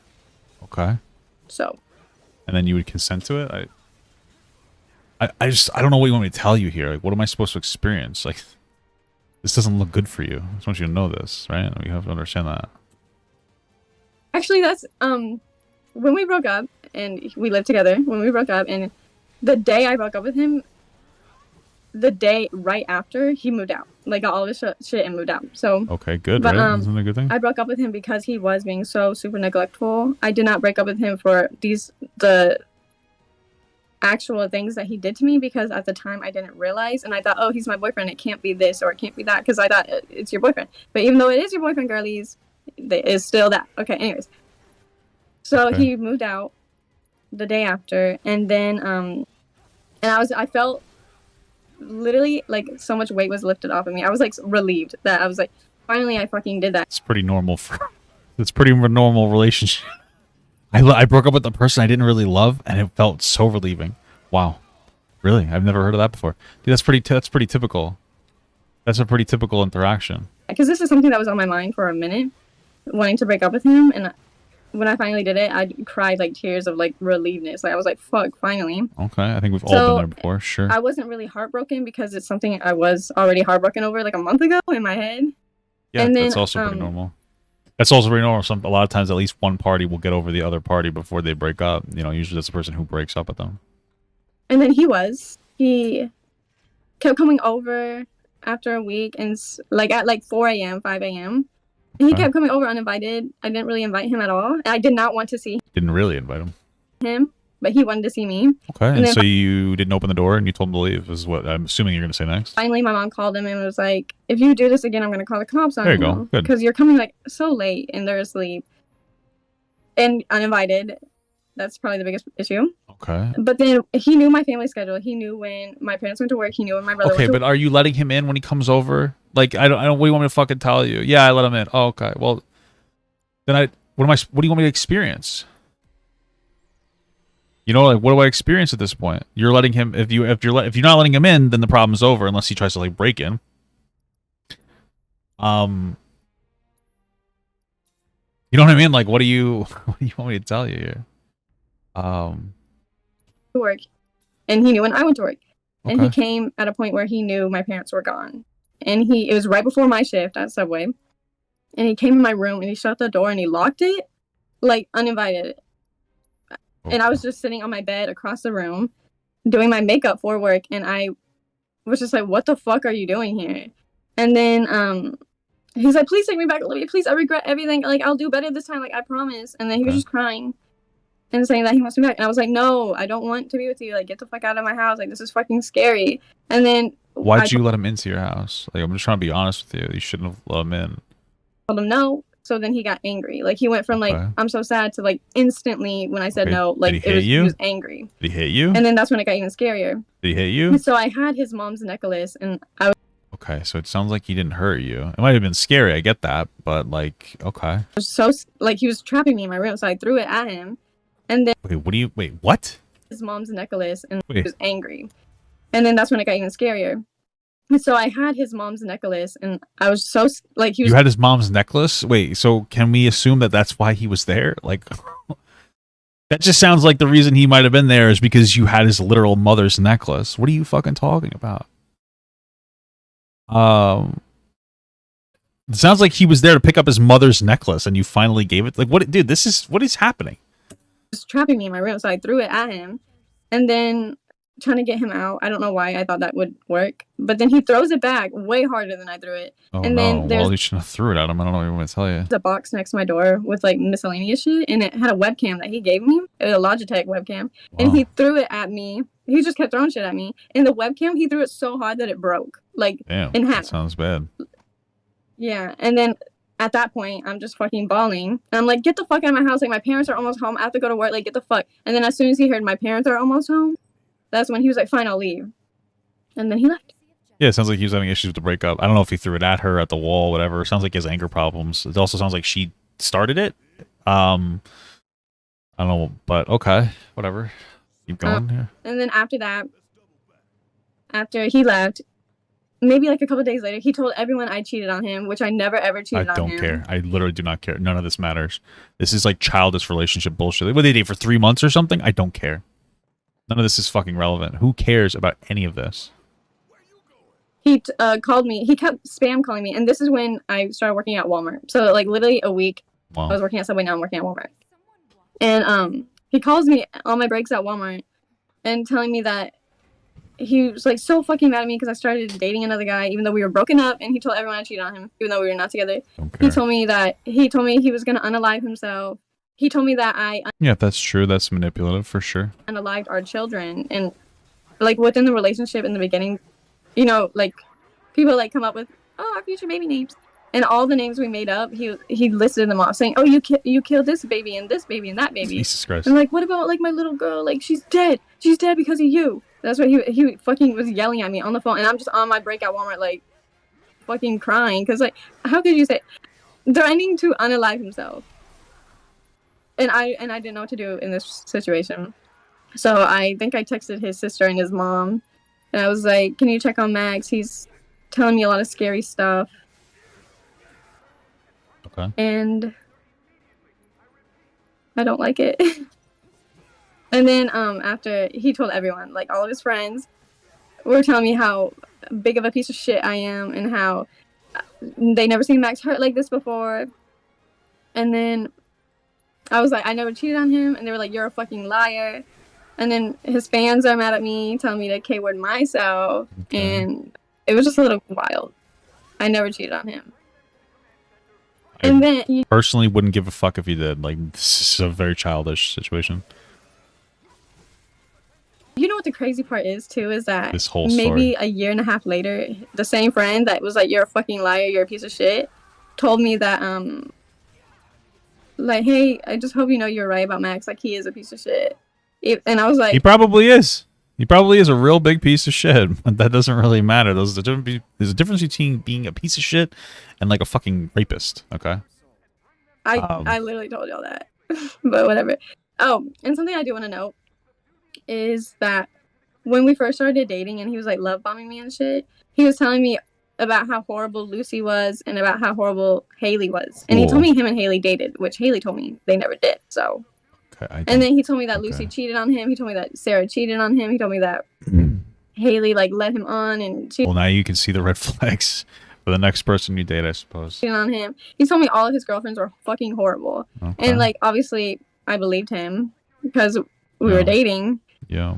And then as soon as we broke up, and then a week later, he did the same exact thing to me. So then I was like, so I bet you none of his ex-girlfriends actually did any of that shit, and they're not the crazy ones. Wow, cool. He's just making shit up. Like, and he's doing the same fucking process every fucking girlfriend. And like, Paulina and Lucy have told me stories that he's done to them, and I have such similar stories. And that's why I know... Who? Wait, what? And Lucy have told me stories. Fucking process every fucking girlfriend. And like Paulina and Lucy have told me. I don't know who these other people are, Paulina and Lucy, but what similar story do you have to them? Nothing happened in your relationship other than like it wasn't great. What do you mean? This is what's happening here. This is ridiculous. Stories that he's done to them, and I have such similar stories, and that's why I know they're 100% telling the truth, because how could they have something so similar happen to them? I never told them what happened to me, but it's something like just in our own way, in our own time frames. So he's just doing the same shit to different girls. Okay. So, yeah. And then he somehow convinced me to be his friend again, because he's like, Max is fucking smart. That's the thing. Like, people think I'm like calling him dumb. No, he's He manipulated you into being his friend? Or you sound like a fucking moron. I'm sorry for being an asshole, but this person adds nothing to this. smart. So. He's smart as shit, and he knows exactly what the fuck he's doing. And he's like really good with making people like him. So he convinced me to be his friend again. And we were hanging out one day, and our friends were supposed to be there at this movie. And somehow they all canceled, and it was just me and him. And so we go watch the movie, and he's trying to hold my hand and shit. I'm like, Max, this isn't a date. Like, I just want to make that very aware this isn't a date. And I said that straight up. So, like, I wasn't giving him any, like, signals or, like, anything. I was very clear that this was not a date. And then we go back to my house, and then we're sitting on my bed, kind of, like, right in front of each other. And I wanted to show him my new favorite song. It was such a cute song. And I was playing it, and I was... Wait, hold on. And I wanted to show him my new favorite. And then we're sitting on my bed, like anything. I was very clear that this was not a date. And then we go back to my house. And Listen, I'm just going to be honest with you. It's hard to say that I was very clear with him that this wasn't a date. And then the next line is, but we went back to my house. You could probably see how that would be a mixed signal. If you are with somebody that you don't want to date, my advice to you this is real advice. Don't take them to your house. It doesn't make any sense, right? Okay. And then we're sitting on my bed, kind of like right in front of each other. And I'm wanting to show him my new favorite song. It was such a cute song. And I was playing it and I was like and my room was like dim. And I was swaying to it with my eyes closed, just listening to it. And then all of a sudden he just kisses me. Like, okay. Even though I've said this is not a date 100 times. And then you took him back to his house. And what was the song? Like, what was the song? Was it like a love song? I mean, I don't know what we want to tell you. You guys went on like a one-on-one. Yeah, you said that he set it up so that there were supposed to be people, but then there was nobody there. And then, like, yeah, you said, well, I didn't want to hold your hand. I told Max it wasn't a date. And then you bring it back to your house. Like, you... what do you want me to tell you? Like, what do you want me to say? How are we supposed to interact with this? He still just went and just fucking kissed me. Okay. And then at that moment, I told him, like, get the fuck out of my house. Okay, did you listen? And then I was angry with him all over again. Oh, okay. And I didn't want to see him anymore. Okay. And he knew I didn't want to see him anymore. And this is where the screenshots of his conversation with my brother come in. Okay, so we got conversations with the brother in here now. Let's see what we got here. Deleted user. What did she do yesterday? I don't know. I was at work half the day. Was she there when y'all got home? Honestly, don't remember. Came home and took a nap. I remember she was home for dinner when I woke up. I need an excuse to see her. Will you help? I don't think I should get in the middle of this. Then he says something that they bleep out. I can be a messenger, but I don't want anything to do with make either one of you mad at me. No. I just want to confirm my story of her. Blah blah blah. What am I going to? I'm going to tell her I'm picking up my check from your place tonight. Okay. Yeah, he sounds really annoying. He sounds like he has a boundary issue for sure. He sounds like a piece of shit. But okay, so far nothing in here for what her interaction with him is that bad. He tried to convince my brother to lie for him, so he had an excuse to come and see me. Okay. And in the screenshots, he even says, "I don't want her to be in a position of power." No one says that unless what? What is it? He says that? Lie for him, so he had an excuse to come and. Where's the position of power thing? Did I just like? I feel like I read this whole thing. Where's the position of power thing? Why wouldn't you show me that? I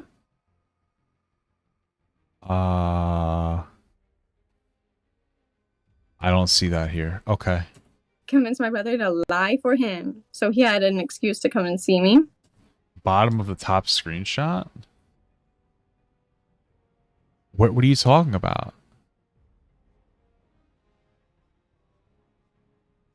Bottom of the top screenshot. What the fuck are you talking about? That's not here. Other one. There's another one?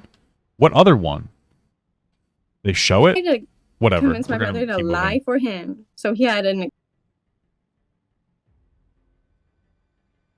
Am I just like a fucking idiot? Tell her I want to see her. I put her in. Oh, okay. If I tell her myself that I want to see her, it puts her in a position of power. She'll get to decide everything. If I see her by coincidence, then it won't happen like that. Okay, yeah, for sure. Yeah, it sounds like he's referring to he wants the ball to stay in his court. It's like a childish game, but okay.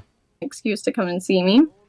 And in the screenshots, he even says, "I don't want her to be in a position of power." Okay. No one says that unless they're fucking insane. You know? I mean, if anything, you would say that's some pretty typical red pill bullshit. Like, don't let her know that you like her, you know? Like, that kind of a thing. Okay.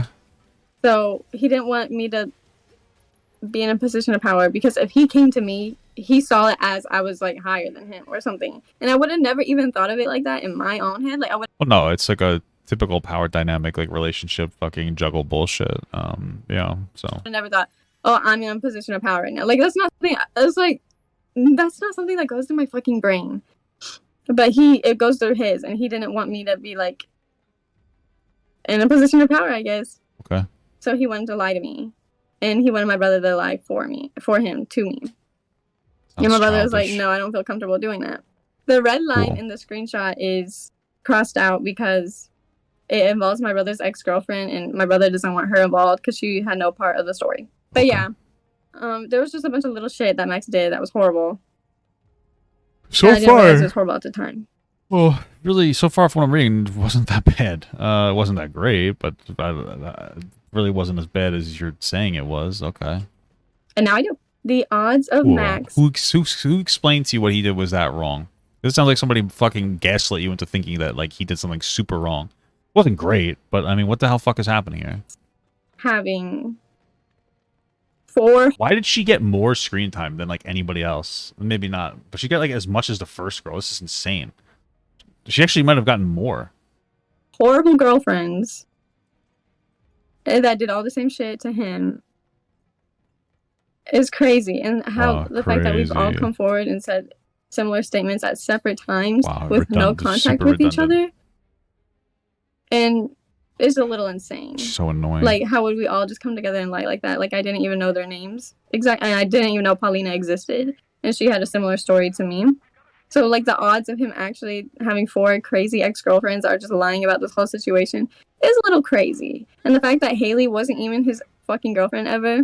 Yeah, sounds pretty crazy. It's all a little crazy. I don't know. I believe their stories. Oh, I mean, like, honestly, this is like this. She's giving me like Rich Lux vibes. Like, this is all drama to her. Like, what the fuck is happening?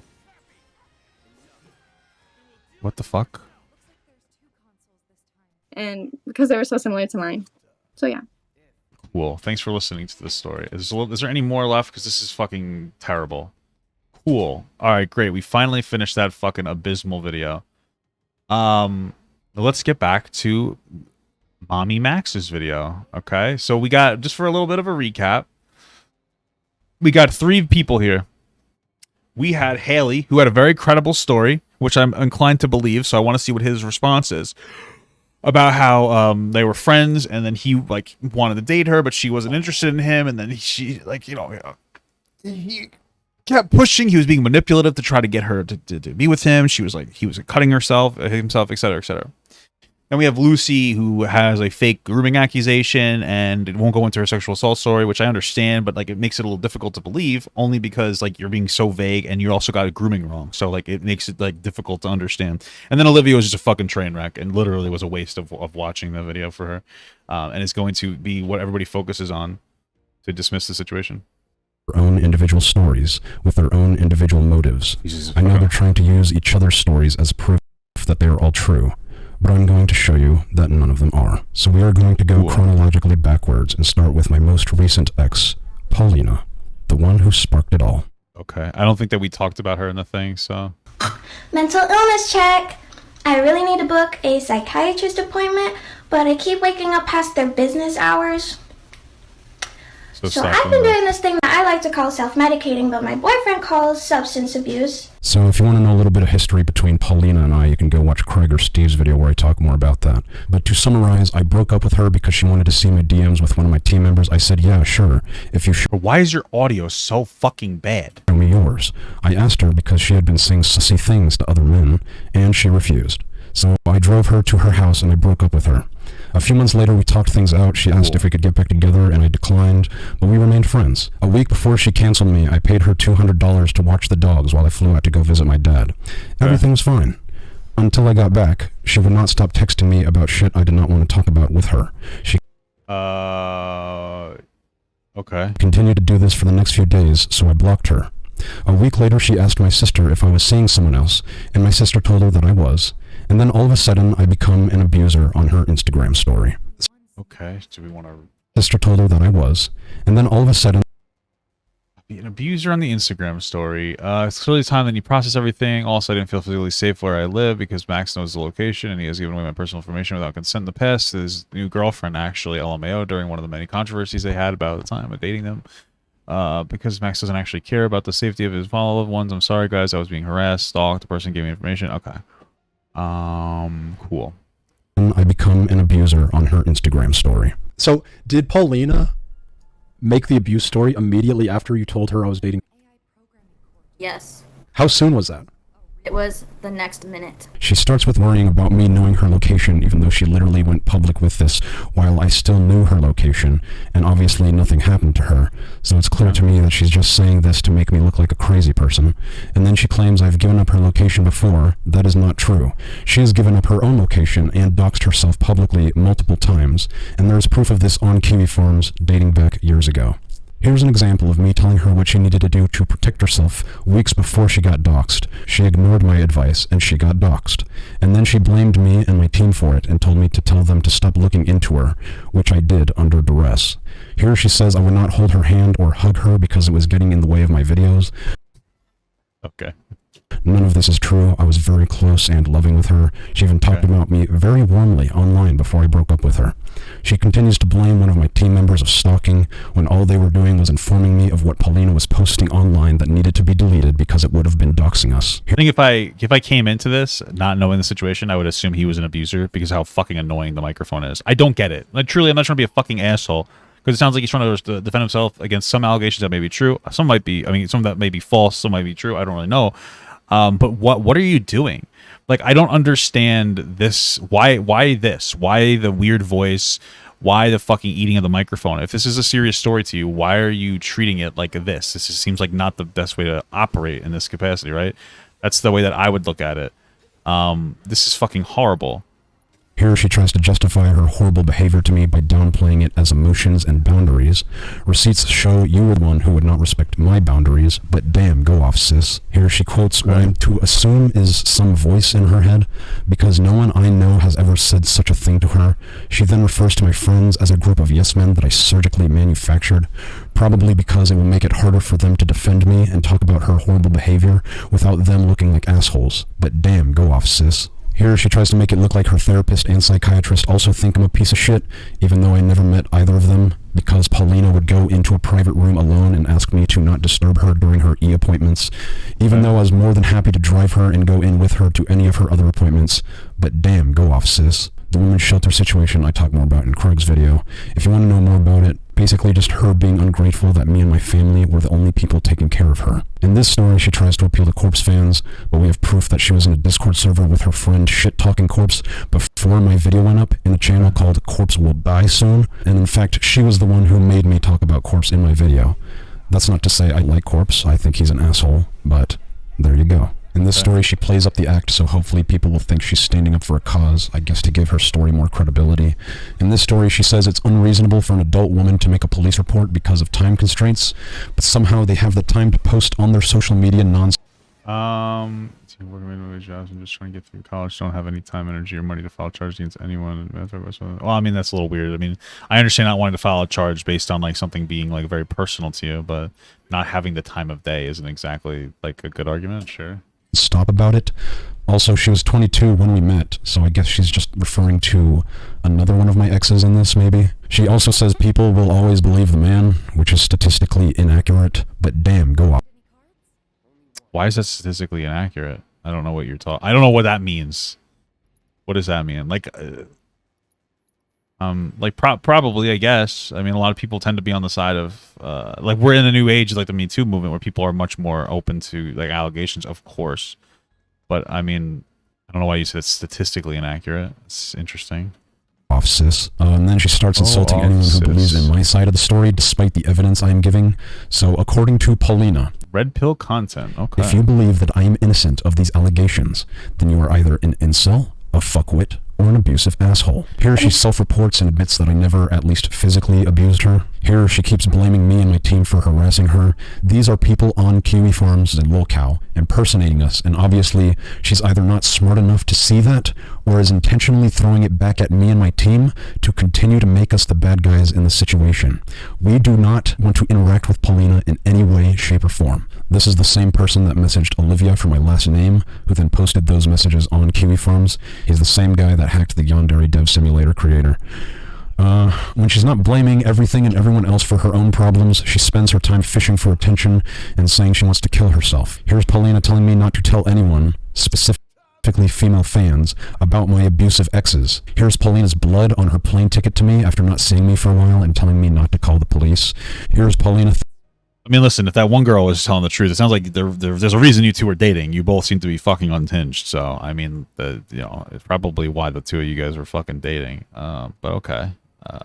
Threatening suicide. Here's Paulina threatening suicide. Here's Paulina threatening suicide. Here's Paulina threatening suicide. As you can see, I have been nothing but kind and sweet to her. This is how I was our entire relationship, both online and in person. That's probably not true. I mean, like, I'm not even saying, like, he's a bad guy. I'm just saying, like, I mean, I just... Generally speaking, it's very unlikely that, like, in this scenario like this, that, like, both parties would both be like pure. They both seem like shitty people. Just being honest with you. Not to a point where neither of them should live or that they're necessarily the horrible people, but they seem to struggle with mental health issues, the both of them. and sometimes use that to manipulate people. Again, we have to see his response to Haley, but yeah. And you're probably not like this innocent, virtuous person. Like, I've had a relationship where like the person that I was with was really shitty to me, but you know what? I was shitty too. I wouldn't say I was as shitty, but I was still shitty. So it's one of those things where, like, you know, it's just kind of the reality. Everybody likes to see themselves as like the fucking innocent person, but it's just usually not the case. If it's any wonder why I broke up with this woman, now you know. You may have also noticed a person named Volpazera who is spearheading a lot of tweets about me.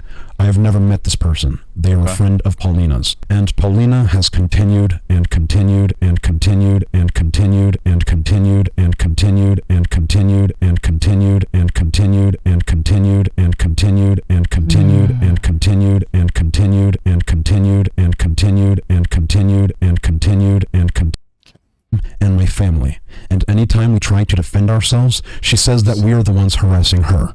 So, as you can see, I was not the abuser in our relationship. She was. Cool.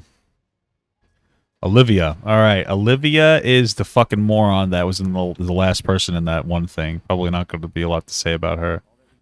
Hi guys, my name is Ali Wang, and unfortunately, I am one of Max's exes. You're pretty chipper for a rape victim about to talk about the rapist.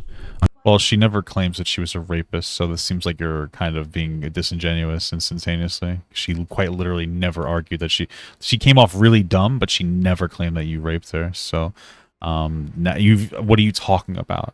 That sounds like that was just like a really dishonest interpretation of her. But okay.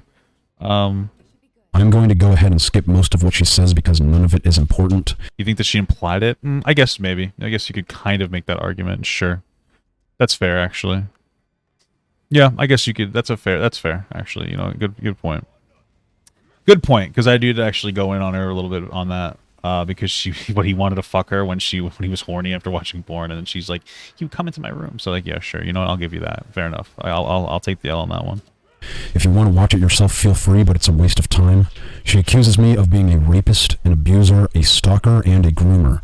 Being that I am none of those. Did she claim the grooming part? I don't remember her claiming the grooming part. I remember the other girl claiming the grooming part. Allie, right? Is that her name? Things. I found it very... Lucy. Did she claim the grooming part? I guess maybe she insinuated it by saying that she just turned 18 and he was like 22 and he turned 23 recently after that or something like that. Hurtful, and was curious why she was saying that about me. So I decided to reach out to her and ask her why. I broke up with you literally because you were boring, to say the least. We never hung out. We never did anything. We never saw each other. Even though we lived together, we never did anything. I was bored as shit. Why all the weird accusations though? Because I'm so tired of seeing these fucking 13-year-olds making fan edits. My ex-boyfriend who made me go fucking crazy because he was fucking crazy. So you're being spiteful. I'm being mad. Yeah, so I guess, wow, what an idiot. She's a real dumb fuck. Holy fuck. What if I told the internet you tried to kill me? Did I try to kill you? Mm-hmm. Did I try to kill you? No. No, this is just a short clip taken from a 30-minute phone call. I guess it sounded like her, I suppose. Wow, what a fucking idiot. What I tell you, that woman's a fucking moron. Yeah, spiteful is the word for sure. That woman's a fucking dipshit. Because, like, if any of those other girls were, like, expressing a real thing, like, again, I think that girl Haley, I think was her name, right? She seemed to be genuine. She just assassinated the credibility. People are going to latch on to this one girl, and they're going to shit up and down this story now. The fact that they attached her to it is insane.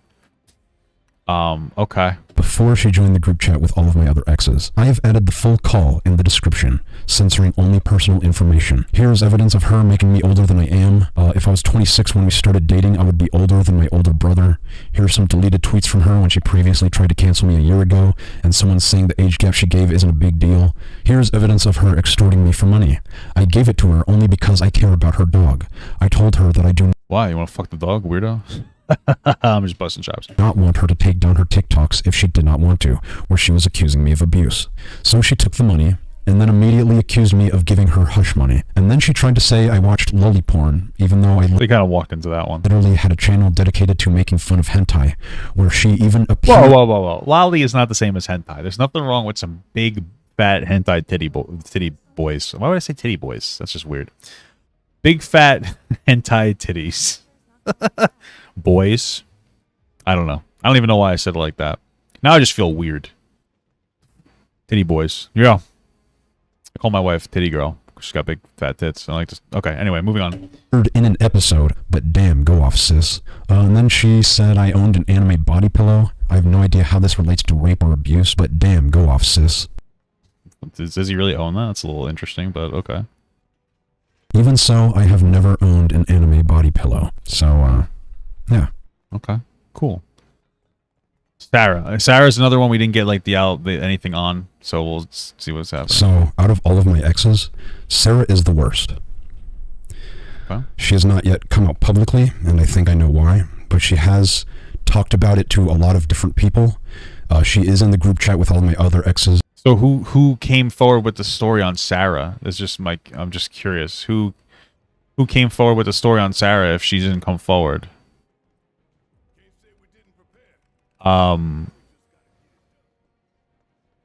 Did she talk to other people that were bringing it forward? Why did he feel the need to talk about this? There's going to be another video? Oh, so he's trying to get ahead of it. Okay. And they do plan on releasing her statement at some point.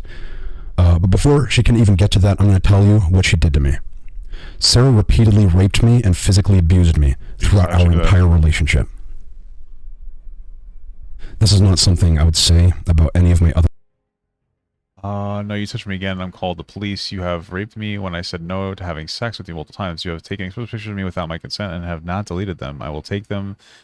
I will tell them to take your phone and make sure that they are deleted. If I call the police, it's not sexual harassment when you are reciprocating, but you don't have to worry. You're fucking ugly to me. Okay. You're fucking ugly to me now, and I won't ever touch someone as disgusting as you. You're a piece of shit person for what you did to me. You know. Okay. LOL. I've actually had all of them deleted, so good luck trying to find anything on my phone. And I could say the same about you. You touching me the other day when I was really tipsy. This is him saying it to her? I'm a little confused on what's happening. Yeah, do we have what she says?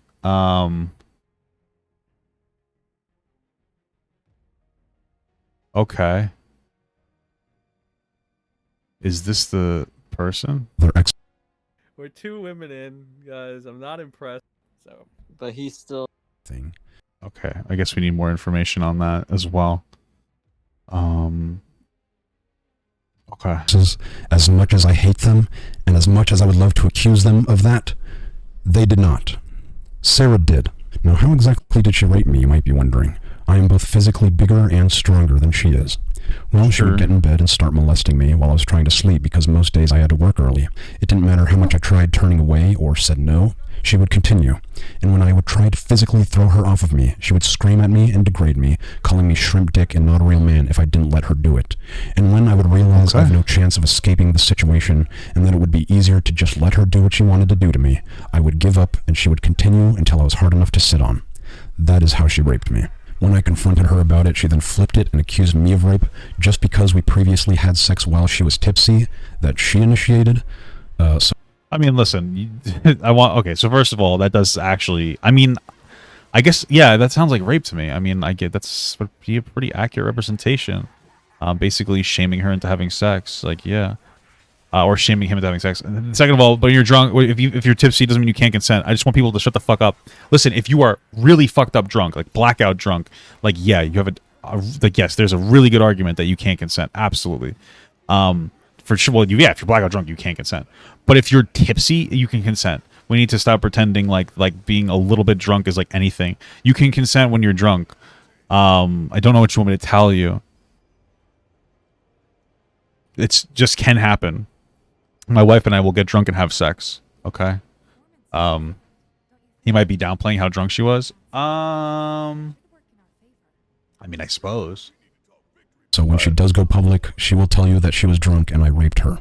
I do not have proof that she raped me besides this picture of my arm that I took one of the mornings after she did, which I know does not prove anything. I also do not have proof that I did not rape her, because how the fuck do you prove that? Although I do have this picture of the last thing she ever said to me. What does this picture say? Thanks for all the memories. Not lightsaber. I'll miss the home we created. Well, that doesn't really prove that you... I mean, listen, these are heavy accusations to leverage against somebody. But that doesn't prove that, like, you didn't rape her just because you had a... Like, not for nothing. I guess hot take. But, like, people who are in abusive relationships, even ones that were raped by their partner, doesn't mean that they don't have a positive interpretation of the relationship. I'm not saying that they should, or that it's, you know, but, like, it doesn't mean that they instantly, like... That's one of the horrible things. It's like the relationships. There's a reason why people, dude, it's so fucked up. But like, yeah, they might have had a really toxic relationship where they were consistently abused, and they could still have a positive outlook on the situation. Maybe it's a cope. We don't really know the specifics, but this doesn't really prove anything necessarily. I'm not saying that he did those things. I'm just saying that this is kind of an irrelevant point. This is her handwriting, and this is her message. Is this what you say to someone who raped you? And I suddenly became a rapist only after I released a video about her. Strange. People wondered why I was so harsh in this video. And yes, it is because she raped me. I do not explicitly say she raped me or give out her name or give out her face in the video, because I do not want her being harassed. I only allude to being raped and talk more about the feelings of being used more than anything. But damn, go off, sis. She has accused me and my family of neglecting our dog. Here's a video of me after I gave him a bath. And she is using that against me because he died of cancer. You're so cute, Chubby.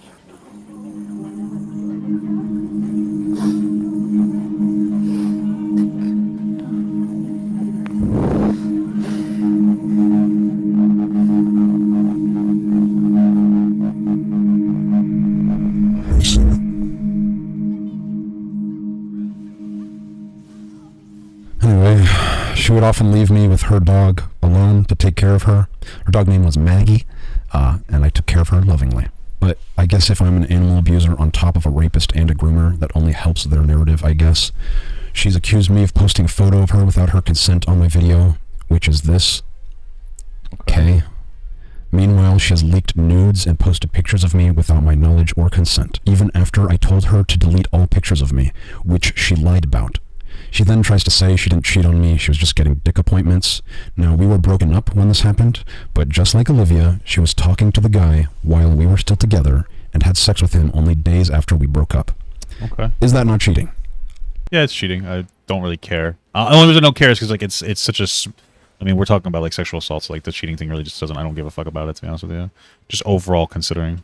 Here's me telling Sarah to kill herself, among other rude things I said to her that I do regret, which is why I deleted my video on her, back before I decided to purge all of my old videos.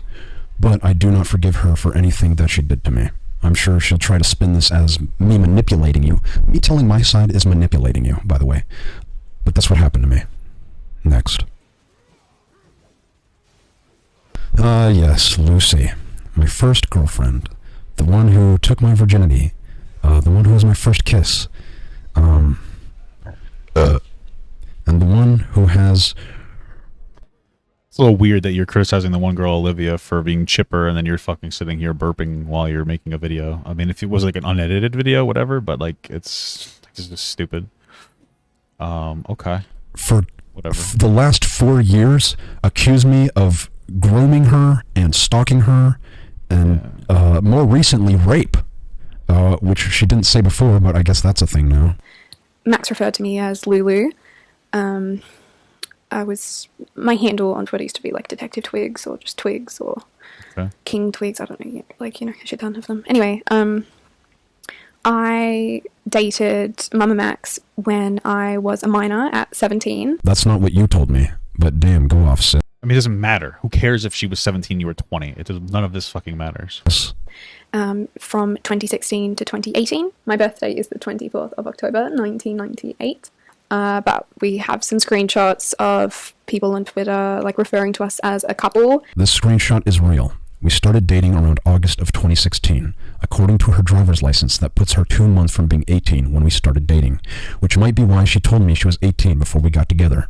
Funny how my exes have a pattern of accusing me of things they did to me. I don't remember being pissed off when I found out, so if me not being pissed off that I was dating a 17-year-old instead of an 18-year-old makes me a groomer, fuck it, I'm a fucking groomer. Everyone's a goddamn groomer at that point. Oh, but wait a second, no I'm not, because the age of consent in both Texas and Tasmania is still 17. It doesn't really matter, because like every state has like some kind of like Romeo and Juliet law, right? So even if it was 18, it wouldn't really be that big of a deal.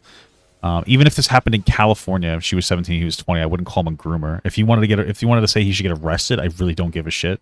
But like morally, you'd be fucking insane to think a 17-year-old and a 20-year-old is some kind of grooming in any capacity. It's just a dumb argument. And moreover, she considered herself a consenting adult. I find this all very hilarious since she... Well, it doesn't really matter what the minor thinks of herself, right? So like if she was like if a 14-year-old's like, I'm a consenting adult, like we wouldn't care about that. That's not actually like a fundamental decent factor. Again, it's just based on like the way that we have like our law set up and whatnot. She's just totally full of shit when it comes to this grooming argument. Was allegedly dating a 17-year-old boy from England named Harry when she was 20, while I was dating Olivia. Olivia will remember that. Maybe she'll confess to that. Hey Olivia, if you confess to that, I won't sue you for extorting me and defamation. So we met online, obviously, on Twitter, I think it was. We met on July 7th of 2016 on one of my live streams where she was flirting with me in the live chat. We had mutual friends that said nice things about me to her, and she thought my chin was cute. This was before I face revealed. Shortly after, we started talking over Skype. I think it's in July of 2016 where he says he wants to cream pie me, which, you know, is sexual activity as a minor. I have no idea what non-anon means. Is this even me? I'll just say it is, because if I dare accuse them of faking just one screenshot, they're going to say everything I have on them is fake. Actually, you know what? They're probably going to do that anyway. Who cares? Even if he said that, who cares? It doesn't matter. It's so dumb. So fuck it. This shit's fake as fuck. Also, there's no date on this, so it doesn't prove anything. Although I'm not going to deny that we were sexual online. We were. Very publicly. And there's proof of that on the internet. I think if I or anyone else thought Lucy was a minor, why the fuck would we do this? And why would we do this so publicly? And again, legally, she was not a minor. At the time, he told me he was 18. This is true. I have always publicly went by the birthday given to me by famousbirthdays.com. Why? Why would you do that? I'm just curious about that. To protect my identity. Anyway, before we started dating, I face revealed and... How does that protect your identity? Okay, whatever. I mean... Okay. Well, how did they get that in the first place? Like, don't they usually have correct information? Like, why did they give you... I'm just confused. Also, I guess I wonder is, did you set up the famous birthdays, or did somebody else set it up for you? Because I think I have one. Yeah, somebody else set it up for me, though, so there's, like, nothing on there. But... and told her I was 20. She was understanding and still chose to date me for the next 2 years. So I just think it's weird that he lied about his age. I don't get it. It's just bizarre. What? That he was born 1990. Never mind the fact they just fucking doxed me to about 20 to 30,000 people. You might be wondering, how did they get this picture? Because I'm so trusting and open with my partners about my personal information, including my age, that I always send them a picture of me holding up my government ID to prove it, and I ask the same of them ever since Lucy. Now, this is the picture I sent to Paulina, but I did the same for Lucy before she deleted her old Skype account where I'd sent it to her. He told me he was 18, and then it wasn't until after I turned 18 he told me he was lying about his age and that he was actually 20. Lucy, let's just pretend you're telling the truth, right?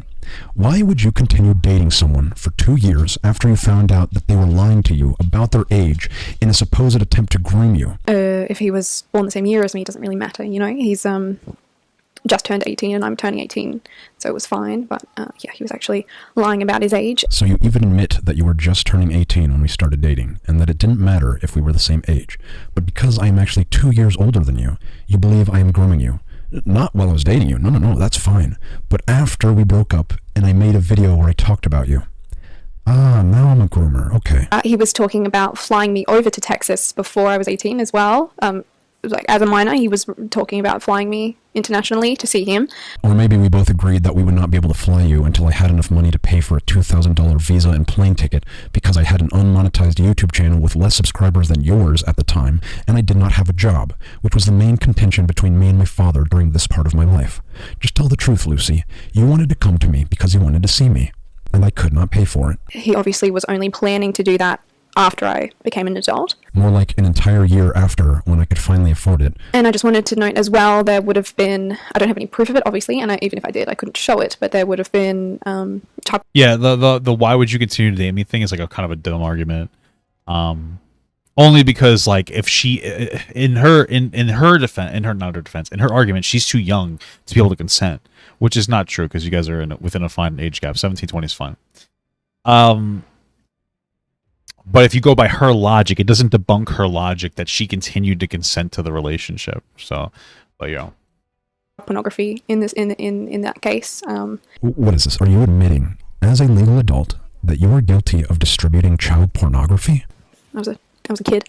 She was just a kid. She was just a little kid. Leave her alone.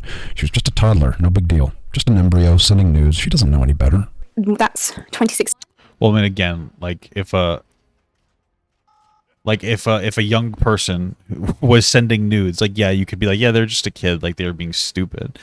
But like, okay, whatever. When it began, I went to Texas in 2017, so I was a legal adult. I think at this time I was actually 19. This was the first night. It was just the two of us on our own. We stayed there actually the night before going to Six Flags itself, where that is where he sexually assaulted me.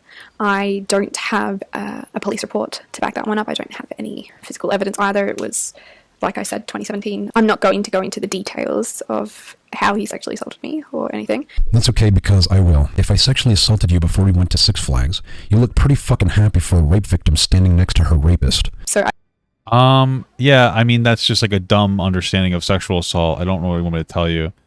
Like, if he didn't do anything about it. Like, okay, listen. If that actually did happen and he sexually assaulted her, and I'm not saying that it did, like, yes, it's possible that after the fact she would have, like, gaslit herself and rationalized why it wasn't sexual assault in the moment, and then years later come to terms with it being sexual assault. It's pretty common. A lot of people experience it like that. So, like, that's not a good argument against her being sexually assaulted. I'm not saying that she was. I'm just saying that, well, you looked happy afterwards. You're just not... You don't have a particular understanding of it. Like, I know that he said he was sexually assaulted, and I'm not saying that he wasn't. I'm saying, like, obviously there's a lot of different ways that these things can happen and manifest themselves, et cetera, et cetera. And so, like, you know, this is something that can happen. And again, I'm not saying that she was assaulted. I'm just saying that, like, this is something that can happen to people. Okay, like, it can happen to people like that. About it, I just waited until my flight to go home, and then when I was safe back in Australia, I ended things with him. You are a fucking liar. We stayed together for 4 more months until the end of April when I broke up with you. Anyway, I've had enough listening to her lie her ass off. Okay. I just want to end this section. So here's evidence of her lying about my age repeatedly to make me seem older than I am. Here's all the deleted tweets she made of me because people caught her lying about my age multiple times. And here she is finally correcting herself to hopefully regain some credibility. Here's Lucy refusing to talk about anything before the video so they can control the narrative. Here's evidence of her blocking actual CSA survivors who are asking her genuine questions out of concern for her. And then here's her saying she wishes the block button would kill people. Go check out the videos by Steve and Spider Centaur if you want to know more about that. Oh yeah, and here's Olivia talking about Lucy harassing me back when we were still together. Anyway, I'm done with her fucking shit. Okay, so this is the Haley one. This is going to be the longest one. I'm going to take a quick pee break because this has been quite an event. Haley is not one of my exes. Haley has never abused me. Haley is a young woman that I fell for in high school and that I obsessed over during my time in the military. This is when I was 18. I made decisions that I obviously regret. But with that said, Haley is painting a very different picture of our relationship together during these times to make me look more like a creep, obviously. That is always the name of the game with them, I guess. And I'm going to go through it with you. So I'm just having like a quick little snack. So, listen. Everybody else being attached to this, that they all seem like dishonest in some capacity, really gives him the instant ability to claim that she has some kind of a negative motive. Maybe she does. We're going to see what he has to say. She came off as very credible. It's also possible that he isn't able to empathize with her because he's not her. Both of these things are possible at the same time. But let's see what he has to say about it. Yeah. Because I would wonder, what motive do you think that she has to paint you in as bad of a light as possible, dishonestly? You know? You step by step to show you where I believe she's being disingenuous. This is not me invalidating anything she went through, but I'm just going to give my side of things. Okay. I want to start off by saying that it is technically invalidating what she went through, but also, if you claim that she didn't go through that, you kind of have to invalidate it. I never thought I'd publicly tell this part of my life story. I hoped that this chapter of my book would end and I could continue my life without thinking about it. And you could have. I have not seen you since I left for the military. I have not contacted you ever since you called the cops on me. And I have not contacted your boyfriend ever since I apologized to him. You are the ones who showed up out of nowhere to try to ruin my... Your boyfriend ever since I apologized to him. You are the ones who showed up out of...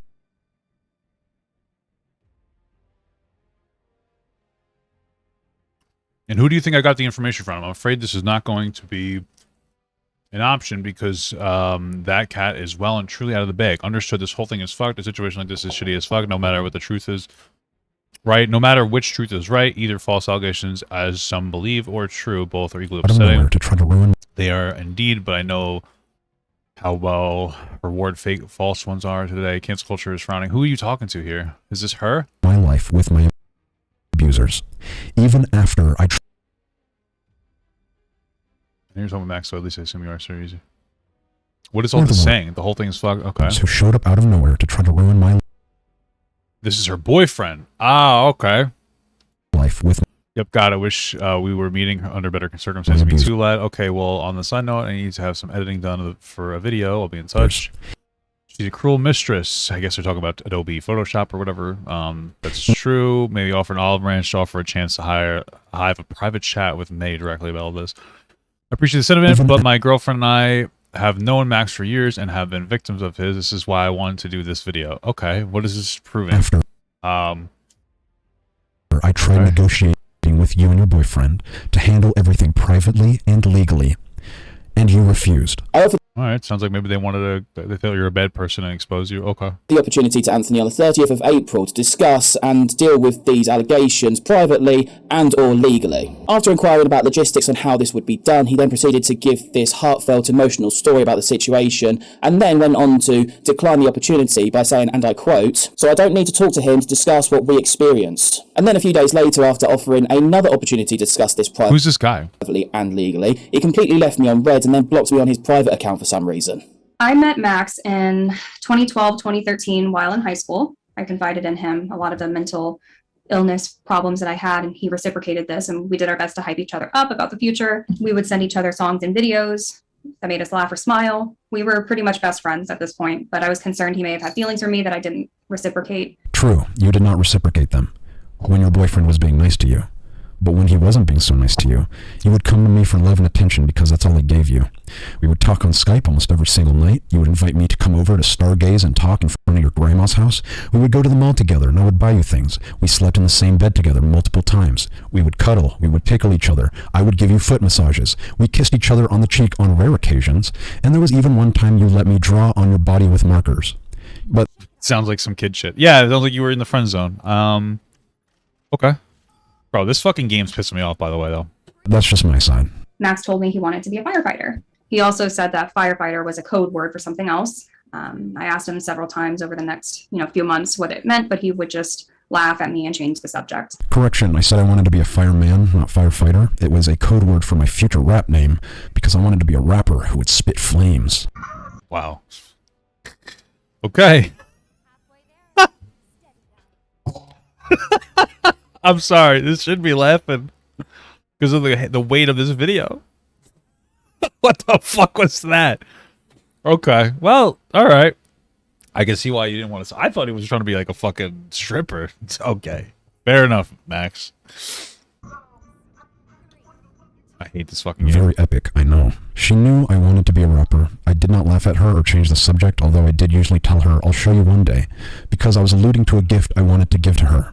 which we will get to in just a second. I told him about my little sister's birthday party, which was happening at the end of June, and he just showed up. I did invite him. Wait, what? I did invite him. Are you saying did or didn't? True. I did invite him. Okay, is this a Freudian slip? Because it sounds like you're saying you did invite me, which, yes, you did.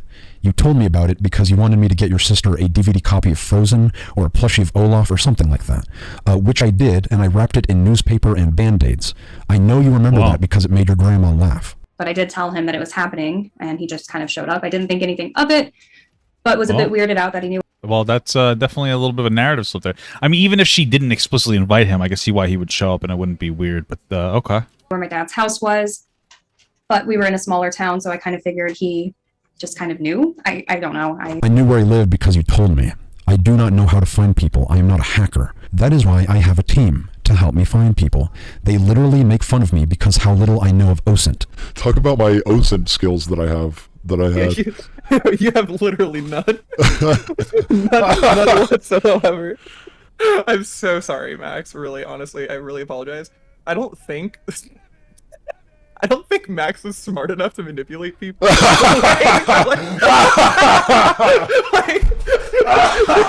I did not have a team in high school, and I did not have the skills or resources to social engineer before the military.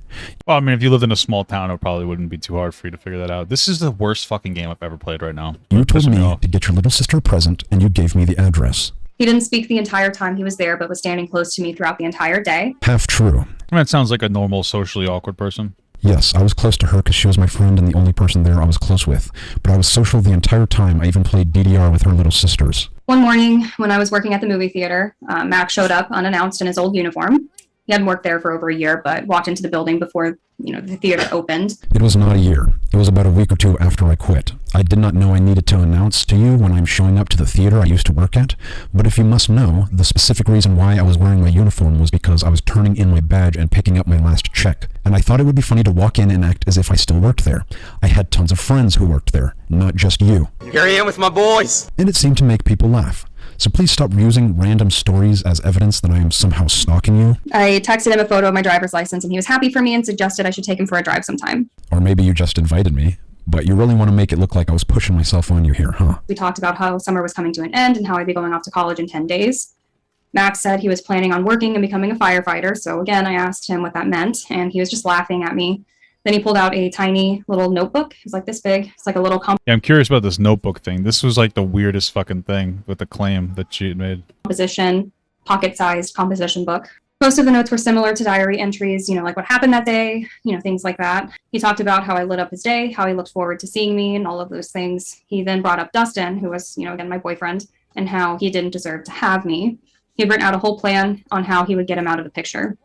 I don't fully remember the exact details and don't want to speculate how he would have done it from memory, but I remember it being thorough and violent, and it freaked me out so much that I just threw the book down. Wow, if that were true, that would have been really good evidence to keep. Now, I don't know if you're purposefully lying or just misremembering this, so I made a promise to her that I would kill the man who she claimed had been abusing her during our friendship. I will not go into detail to respect her privacy, but the notebook was a gift. It was filled with raps I made about us two torturing and killing him. She said I was a psycho, but she liked that about me. And this is me performing one of the songs in that... Wait, what? See? But claimed had been abusing us, remembering this. So I made a promise to her that I would kill the man who she claimed had been abusing her during our friendship. Oh, okay. Now I see. I will not go into detail to respect her privacy, but the notebook was a gift. It was filled with raps I made about us two torturing and killing him. She said I was a psycho, but she liked that about me. And this is me performing one of the songs in that notebook a few years later. Here to fix and solving all the issues by solving you. I never released the song out of fear she was going to call the cops on me, which is something she would do. And I gave up on my rap dreams. Well, yeah, I mean, it sounds like she's framing it incorrectly based on what you're saying. But yeah, it can be something. So even people who are abused, it can be actually it's not necessarily the response that all of them want is to talk about how they should hurt the person that abused them. Sometimes it's more about just listening to what they have to say. It could have pushed her off a little bit. It might have pushed her off a little bit. I totally get that, but if it's true what he's saying, then I wonder why she lied about it. I called my friend at the time and told her everything. We both agreed that we would, we wouldn't be reaching out to Max anymore, and that since I'm going away to college, he wouldn't be a problem anymore. This is most likely true because I do remember about a 3-week period she did not reach out to me and I did not bother her. When she finally got back to me, she came over and we cuddled in bed. I got my laptop and showed her a weird YouTube video I made expressing my feelings and anger and sadness in this relationship. She then punched me on the shoulder repeatedly. It did not hurt, but it happened. We then talked it out and...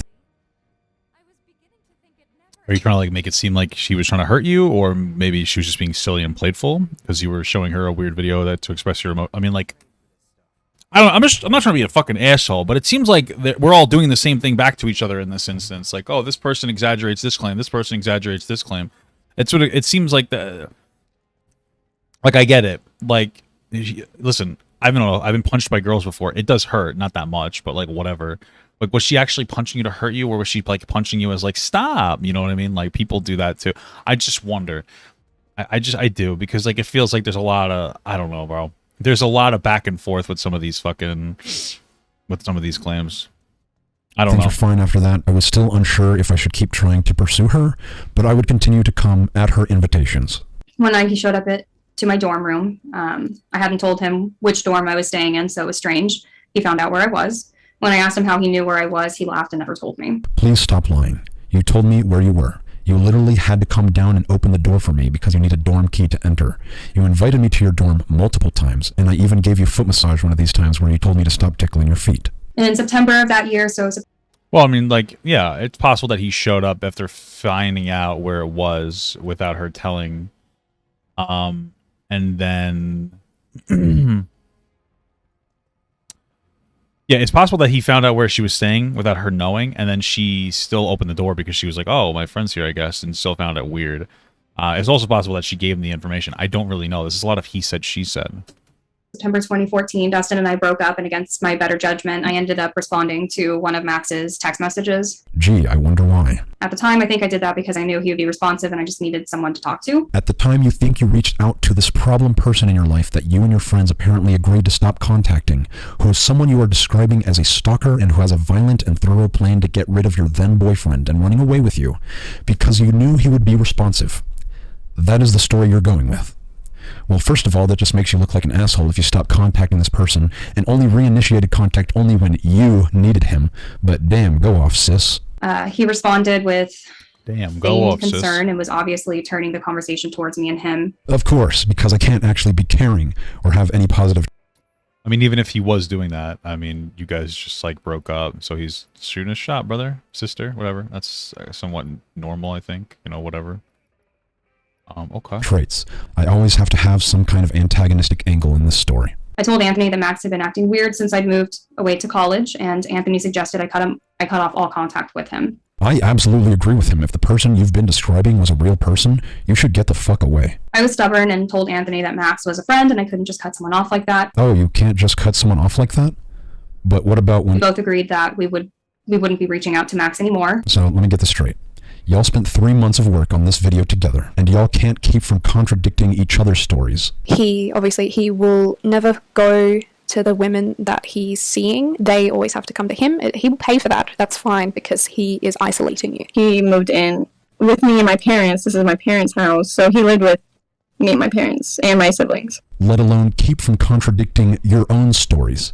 So what is it? Was I your best friend, or was I some weirdo creep that you tolerated? I will not deny that I was obsessed with you. Yes, I was. And I'm sorry. I'm just going to say right here, the admitting that you were obsessed with her, it gives her enough credibility to be like, okay, you were clearly in the wrong in some capacity.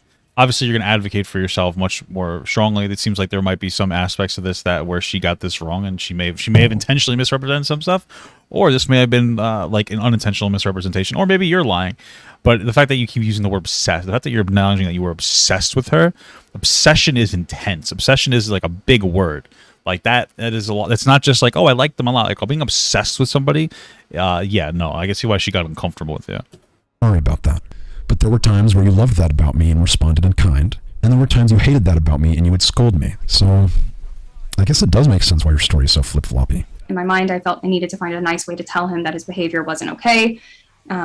Still at this point felt responsible for his feelings since we had been so close previously. So you felt responsible for my feelings for you because we were so close previously. But I thought you said you didn't reciprocate those feelings, so why would you feel responsible?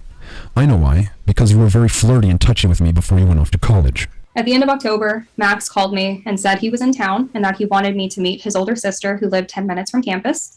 Max told me that she was a psychology major like I was and that she would be able to give me advice on and options after school. No, the fuck I did not. I told you she may not be a psychology major, but she was a law major, and you thought that was interesting enough to talk about. I felt a sense of loyalty to Max, having been friends over the previous year, and I hoped he would see how he was acting and what he had done was not okay. This is true. I remember we had long talks about my obsession for her. I told her I would not be able to subside my feelings if we kept seeing each other. She told me, do your best. This is around the time I enlisted in the army because I knew it was not going to work, and I just wanted to die for a cause. I did not tell her until much later. Max picked me up from my dorm room and drove about 10 minutes away to a nearby Comfort Inn and Suites. I asked him why we were at the hotel, and he said he had booked a room for us for the night. Yes, I did do this, but I called her beforehand and told her my sister would not be able to see us tonight, and if it would be okay that I got a place for us to stay. She said it was fine as long as I didn't try to fuck her. I agreed. I was shocked, and honestly, I couldn't move or even really speak. I started to panic just... If you're going to read a script, at least put some emotion behind the words you're reading so you can make the story sound legitimate. I don't claim to know what you were thinking or feeling at that time, but you and I both know I was extremely anxious if you were ever feeling uncomfortable in any situation, and it's something that would constantly annoy you about me. I would ask too much if you were okay, or if there's anything I can do for you, but at that time, what I saw was a person who consented to be there with me, casually following me into the hotel. I did not force you in. I did not grab you by the hand and drag you. You followed me. Once we got into the hotel room, there was only one bed, and that's whenever I started to cry. Well, that wouldn't be really how it would work, right? So if you blindsided her with oh, let's go to my house or go to a hotel thing, it doesn't mean that her response is going to be like, oh my God, he forced me to do X, Y, Z. Like, it might have just been like, oh, this was weird, but I'm going to go along with it because it's my friend. I don't want to upset him. That's kind of how, like, a lot of this, could potentially happen. I'm not saying that it did happen like this. I'm not saying that you did anything to her. I'm just saying that, like, the argument of, like, well, I didn't grab you by the arm, so it couldn't have been some form of, like, force or coercion. It's just not correct, right? I asked him if he'd be mad if I left, and Max was laughing and said that we were just here to hang out and to catch up on our lives. Again, I'm not trying to invalidate you, but that's not what I saw. What I saw was us cuddling and talking about college life, and that's when I told you I enlisted into the army. Okay, but, like, when you say that's not what I saw, and she just said that I want to leave, and you... Okay, so this is a little bit of a problem to me. All right. To catch up on our lives. Again? Okay. Into the hotel room, there was only one bed, and that's whenever I started to cry. I asked him if he'd be mad if I left, and Max was laughing and said that we were just here to hang out and to catch up on our lives. So she's like, hey, would it be all right if I left because I'm upset? And then he doesn't answer the question. He kind of pivots. So it suggests to me that this actually did happen, right? Again, I'm not trying to... Like, this isn't what I saw. That's probably true, right? That is probably true. That you didn't see it like that. That would be, probably one of the unfortunately, like, a lot of the ways in which sexual assault manifests itself isn't through, like, outwardly, like, trying to harm somebody, but a lot of times when it comes to, like, a lack of understanding of boundaries. It's one of the really fucked up aspects of it. So, like, yeah, I believe that for sure, but that doesn't mean you're right. Validate you, but that's not what I saw. What I saw was us cuddling and talking about college life, and that's when I told you I enlisted into the army. And then you cried. But what you are claiming is that I am a psychopath laughing at my best friend as she cries in fear of me. What the I don't know. I don't see it like that. I just see it more as, like, you, like, from her perspective, you're invalidating, like, her feeling. So yeah, I could see why she would come at it like that way. Yeah. Fuck. He was standing, like, in the doorway and wouldn't let me walk past him. Anytime I tried to get out the door, he would hold my shoulders or my waist, and he would just stop me. Honestly, I can't remember all of what happened that night. Yes, that is very clear, but a good excuse to not give more details, so I will. Since I do remember what happened, you laid your head in my lap as I scratched your head trying to comfort you about me leaving into the army. You asked me if there's any way I can get out of it, and I told you that I'm going to be getting a top secret clearance, and I could list you as one of my references, where you and I made a plan that you could tell them that I'm mentally ill and shouldn't be in the military, which wasn't completely untrue. And it's something you did end up doing because my sergeant notified me of it. But the army didn't seem to fucking care, and I still got my top secret clearance. As I've done all I could to forget and move past this memory for years, but I do know that I was scared and that I was held against my will for hours. I remember being on my period and asking if we could go to the store so I could get tampons, seeing this as a way to get out of the room. But Max said no. Actually, I said yes, and we did. I specifically remember when we got back to the hotel, she went to the bathroom, and when she came out, she said, "I love shoving tubes up my bloody vagina," and I thought it was the funniest thing I ever heard at the time. I remember telling him that I was talking to a new guy and that we had plans to watch a movie that night. She never told me she was talking to a new guy, because if she had, I would have freaked the fuck out, because that's exactly what I did whenever I found out she was dating Anthony while I was in the military, which is what caused me to do the bad thing that I regret doing, which we will get to. I eventually was crying so hard that I just fell asleep. And I sat there laughing the whole time. People crying in front of me is the most hilarious thing. Okay, but for real though, what I remember, at least, was falling asleep after we were play wrestling, like where you try to hold the person down and they try to escape. We end up falling asleep cuddling. I woke up to Max's hand in my shirt. He was like rubbing my back all the way down to where my shorts were, and his fingers were inside of my shorts. I rolled over and asked him what he was doing. He just kind of smiled, super creepy, and said that he was watching me sleep. So usually that kind of behavior always results in rape. And since you were such a frozen, submissive little victim, I absolutely could have raped you in this narrative, couldn't I? But you would never accuse me of raping you, or fingering you, or even fondling you. Could it be that we were just... I'm pretty sure I watched it, and she said that his hands were in her pants. What are you talking about? But you're such a frozen, submissive little victim. Usually that kind of behavior always results in rape. And since you were such a frozen, submissive little victim, I absolutely could have raped you in this narrative, couldn't I? Bro, he not for nothing, but for somebody who claims they were sexually assaulted, he is so fucking dumb on sexual assault. Like, she made a claim that, dude, what the fuck? What are you talking about? Like, okay, so she claims, we watched the video, that she claims that they fell asleep and he had her like hands in like her pants in some capacity. So his argument is like, since I didn't fully rape you when I could have, then it couldn't have been rape. But that's like, she could have woken up and it could have startled you and it made you stop because you were you weren't trying to violently rape her. Maybe you were just trying to like play with her, which is still wrong and it's sexual assault. But like, what is, dude, dude, what the fuck? What are you talking about? This guy, what are you talking about?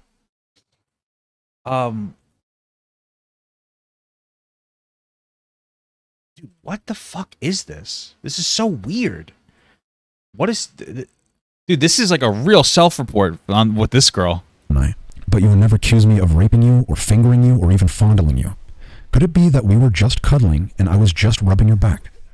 But Max, why would she lie about something so serious? And we're going to get to that soon. I looked at the clock and it was 9:42, and Okay. I told him I had a 10 a.m. chemistry class and that I had to leave.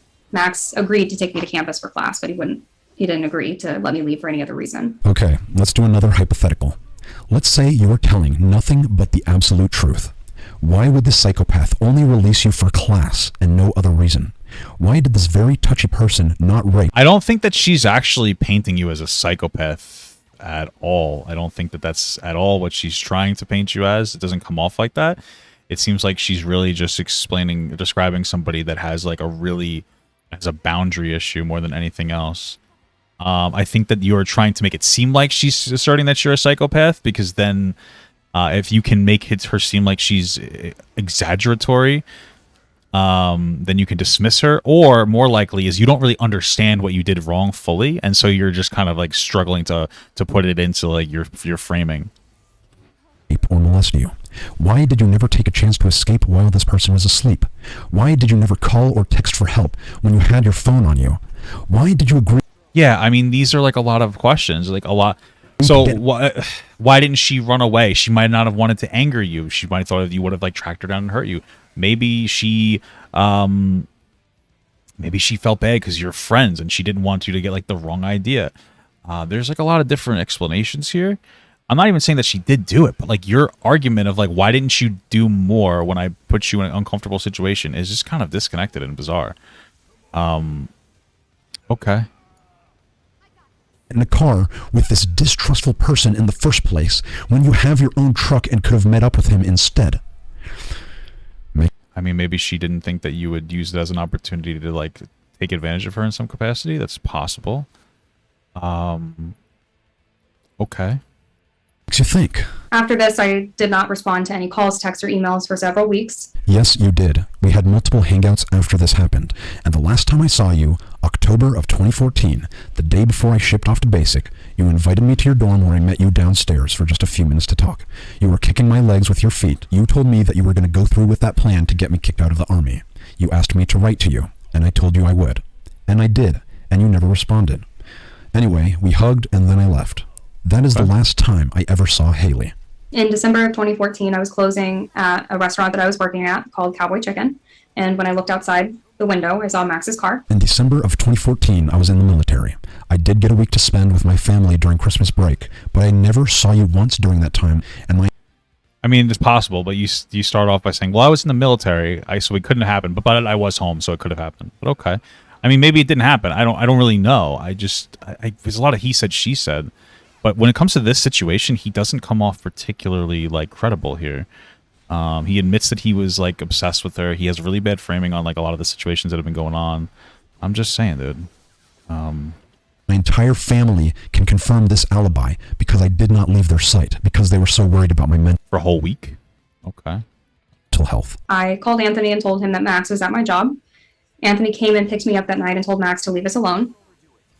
Max was upset that I had started dating Anthony and accused Anthony of taking me away from him. None of this happened during December of 2014. This was one of our visits after the hotel, but before I was shipped off. She told me to come to her work and look at her newly dyed hair. When Anthony showed up, he did not ask me to leave. We met up and then drove back to the UNT dorms in separate cars. I had suspicions they might be together because she went in his car. I asked her about it and she said they were just friends. He said he was in the military and doing basic training in Arizona. No, I was doing basic training at Fort Sill, Oklahoma. Arizona was after. After this night, Okay. Max texted me repeatedly asking why I chose Anthony over him. I continued to ignore them, the messages. He started messaging me again in March of 2015 with really vague and ominous messages like, be safe, don't believe what they say. Anthony was also getting messages such as, keep her safe and you don't realize who you have, but we just ignored them and assumed Max was like on his shit again, right? This is all true. By March of 2015, I was doing very bad mentally. This was while I was in AIT in Fort Huachuca, Arizona. I want to shoot myself for not saving any of these messages because she is lying about not responding. She would often ask me to pinky promise that I was going to be okay and ask for a picture. Max texted Anthony early one morning. It was like after 2, before 5, like between 2 and 5, with a link to a video and a message that said, thanks, Anthony. In the video, Max was cutting his wrists. The video was posted on Anthony's Facebook page and he was tagged. Several of my friends reached out to me to ask what was going on. This is true. This is what I did after I found out they were dating. This is something I've regretted for the past 8 years of my life. It is why I publicly apologized to her and her boyfriend years later, and it is why I've publicly admitted to it in a video for my 100K Q&A. And then I met Well, just because you apologize doesn't make it okay. I'm gonna fucking lose this. This is so stupid. her, and I loved her. And then she started to ignore me. Then she started to fear me. Then she started to hate me. Then she dropped all contact with me and called the cops on me. Depression. Suicide. I think it's obvious why I took this down years ago. It was selfish and it was cruel. I am not afraid to own up to it or talk about it. Well, this is the thing, is that if this is your mental state during this situation, I mean, it sounds like there's plenty of credibility to what she's saying. Like, it sounds like you did most of what she had said. And, like, you know that the extremes are bad. Like, threatening to kill yourself, obviously, is very bad. But maybe you didn't realize, like, some of the other stuff. I mean, okay. I just don't, yeah. I don't know what you want me to say. But yeah, it sounds like you fucked up and you realize it on some stuff, but maybe you don't realize it on all the stuff. That's also very possible. Yeah. And I've talked about it to many people ever since. It was a great talk. I shared on the video that I posted about me doing that thing with my arm. But since they have deliberately violated my privacy and leaked this very personal story of my life, I feel I don't have any other choice but to divulge.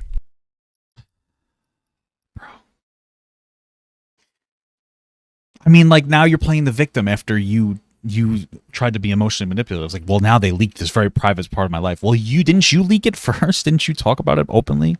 You referenced the video where you talk about it openly. They didn't really leak anything, did they? They just said it again. It's just your framing is really bad here. Your framing is really, really bad on this girl. Like abysmal. Yeah. They claimed they called a wellness check so they can look like the good guys.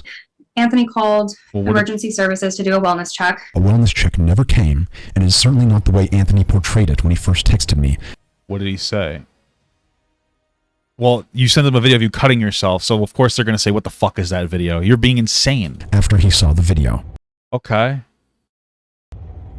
You're done. We filed reports. Okay, they could have framed it better. They called the cops. I would too. What you did was completely inappropriate. We have a detective assigned to your case. If you come near the Haley, you will be arrested. Yeah, this is the perfect response from them. Okay, I'm sorry that they weren't being nice to you, but your mental breakdown isn't their responsibility. I don't know. Do not contact us ever. Okay, this is a fair response. What did you say? He sent a video of him cutting himself or something? This is the man who saved my life. Okay. Where he found me wrapping my belt around my neck at the stairwell where I was going to hang myself. Okay, well, again, it sounded like you admitted earlier that they called the police. I mean, okay, brothers in the army are the only reason why I am still alive. Well, that's good. And I am forever grateful to them. Okay. Do not let Haley and Anthony lie to you. They did not care. They filed police reports which do appear to be real, although I couldn't tell you because I was never charged, I was never asked to appear in court, and I was never mailed any notice. I did receive 1 or 2 different phone calls from the police department of Denton on separate occasions to tell me to stop stalking Haley. Being that I was about 1,000 miles away in Fort Huachuca, Arizona, where I remained to be until the end of 2015, I don't see how that's possible. You don't see how it's possible to stalk somebody? Didn't you send them a video of you trying to kill yourself or cutting yourself? What do you mean? Like, that's harassment in some capacity. What are you saying? I don't know. You're fucking trolling at this point, right? Like, you can't be this dishonest about the framing of the situation, right? Okay. But damn, go off, sis. And again, I do not know how to find people. I'm done listening to her. More than an entire third of my life has passed since this happened. I do not have any evidence to support what I'm saying. It doesn't look like she did either, besides just random pictures of us, which, if anything, proves my side more. I mean, not really. You kind of confirmed almost everything that she said. So, okay. More than hers. I don't have any of the pictures and videos we took together that were on my phone. I don't have any of the Skype calls or chat logs or text messages saved. And you would think if I am the person she is describing, I would have kept all of that. Don't you think? No. Why would I think that? But what I do have is a witness. I hope they don't come after me. I'm scared. Why are you scared? What if they try to make me lose my job or something? Well, they have been known to harass people. What is this? What is it that we're doing here that makes you feel like you're like this is good? Do you think people will believe I'm your sister and be like, y'all aren't related? That's an actor. I mean, there's going to be people who are going to say, they're going to say because you're my sister, obviously you're going to defend me. Yes, but of course. If you... I am a woman. I defend women. I would know hope... for a fact he hasn't done these, and if, then I would beat him up. Wait, is your proof is that it's your sister? Well, I would expect your sister to agree with you, but like I don't understand. What do you think that this is like an own here? I don't understand what's happening.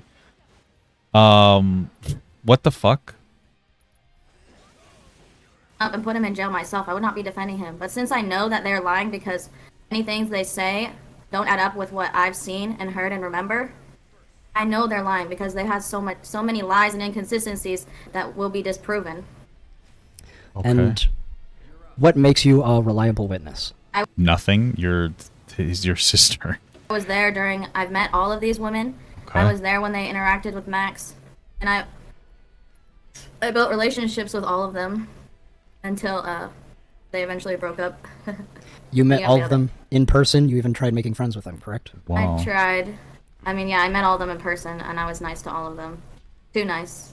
I shouldn't have been that nice. Wow, you really. So, what was your perception of my relationship with Haley? That y'all were very close. Y'all worked together at the movie theater. Y'all went to school together. She was always coming over. Y'all would go to your room with the door closed, like for hours. I just remember she was always picking up, and when I saw her at the movie theater, she was like, "Oh, I love your brother." And I would walk by, and y'all would be cuddling in her room and stuff, in your room. And you even bought her sister a plushie. Because I was like, you never bought me a plushie. That's how we met. So she claims I came uninvited, and also that she never gave me the address for her dad's house. I just found it. Then how would you know that though? I think she. I mean, you found somebody that's going to give you the confirmation bias you want. Again, not saying that you actually did any of these things, but this is not a witness. This doesn't help your case. What are you doing? This is kind of bizarre. That you think that it is going to help your case. It is just really bizarre. Is she saying that you guys weren't friends at all? No, she admits we were friends, but she doesn't admit to. She doesn't admit that she led you on. Correct. I mean, she kind of cheated off on her boyfriend with you. How? I guess she doesn't want people to know that. I guess emotionally cheating. Like, yeah, she doesn't have to be perfect in this instance. I'm not even saying that she is. Like, it seems like, yeah, she was like kind of friend zoning you and using you in that capacity for sure.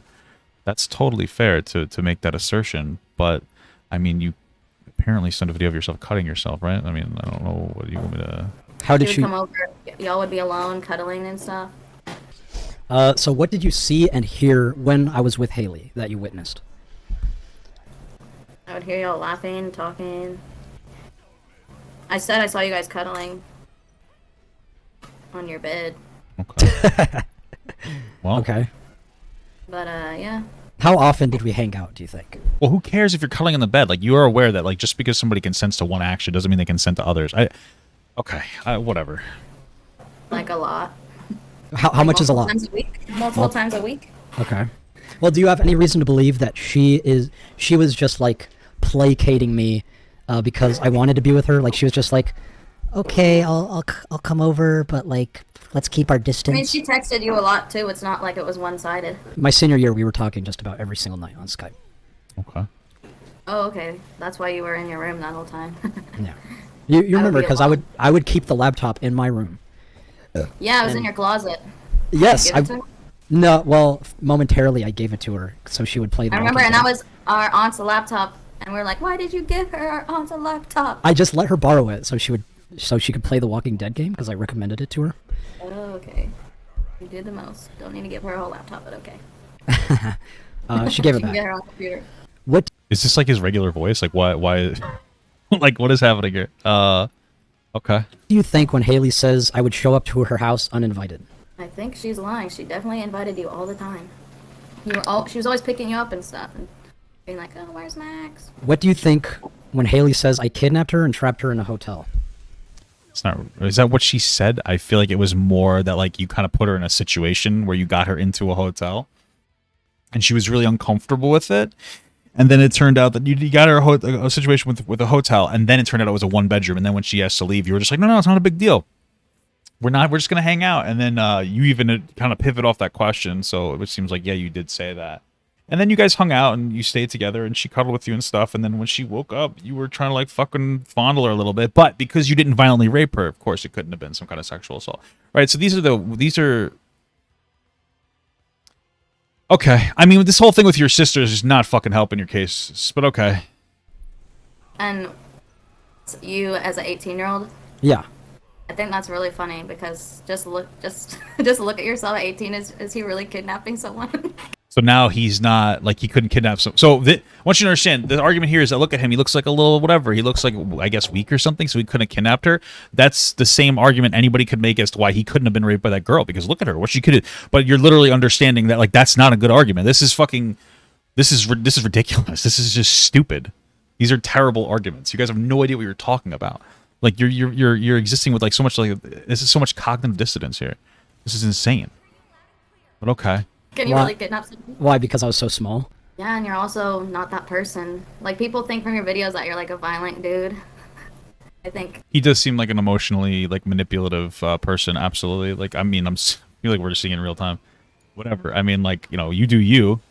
I just personally don't think I'd ever want to associate myself with you because you don't seem to be, like, you know, I mean, this is, like, fucking really inappropriate behavior, the way that you're existing here.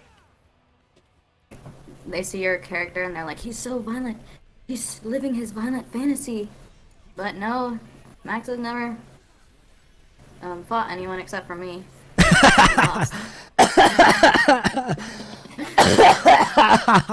Okay. Okay. So you think I'm not the type of person to like hold someone down in a hotel room, make It's so them ridiculous that they would say that. Why That makes me angry. She never said that you were trying to hold her down. Like, you're being super dishonest here. This is really fucking insane. Like, we understand this, right? Why? You're just not that person. Anyone of your friends from high school could vouch for you. Yeah, anyone who knows Max in high school. I'm sure that like every rapist has people that that's like, you know, you're aware. It's like, oh, he would never do that. Like, that's like rape apologist rhetoric, right? We understand this. Okay. So he was a nice guy to everyone. He was nice to everyone. He Why- never would kidnap someone. Then why Let does alone Haley, his friend, and she definitely was not kidnapped. And it's also interesting to me that she has all those old videos of you from high school. It's, like, is that kept not weird?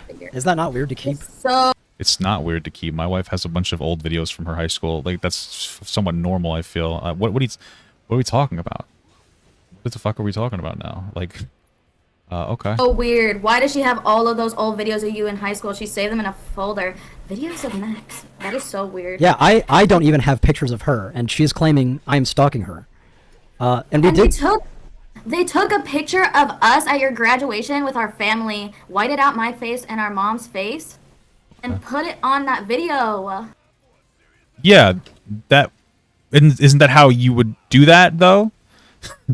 Wouldn't you do it like that to protect their privacy? What is that? I'm very confused. What's happening here? Truly. That is so disturbing. Not to mention. Not really. Yeah. With doxing my mom, my brother, and me, and my sister, my other brother, not Max. So you blame that on Haley and Anthony? Because who else would have our mom's information, know what school and town? It's so weird. And wanted. And they're putting my other family in danger. They're not even hurting you. They're hurting us.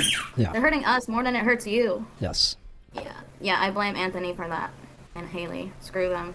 Are you going to talk about her fake Facebook account she made posing as you? Oh shit! I actually need to mention that, huh? When did she make it? So she made it. Posing as you to tell people to stop talking bad about Anthony because Anthony's ex was saying bad stuff about him that would get him in trouble. Yes, she Because he was. abused her. Yes, she was impersonating me, and I guess. Did you let those people know? No, because I didn't give a shit back then. Because I was in the. This happened while I was in the military. And I didn't give a shit about anything. I was like, yeah, just do whatever you want. I don't care. Wait, so you let her make it? I'm a little confused. Something weird happening in this fucking whole entire thing, but okay. You're like, I'm gonna kill myself tomorrow. Yes. Haley, I've tried apologizing to you, and all you wanted was for me to leave you alone. And for the past 8 years, I have left you alone. And you still do not leave me alone. You call the cops on me for no reason. You give credibility. What do you mean for no reason? Didn't you send a video of you trying to... Dude, what is happening here? What am I missing? There's no way that you could be this confidently, like, incorrect, right? This is fucking staggering to me. And support to my abusers. You dox me on Kiwi Farms, and then you dox me to over 20 to 30,000 people on this video.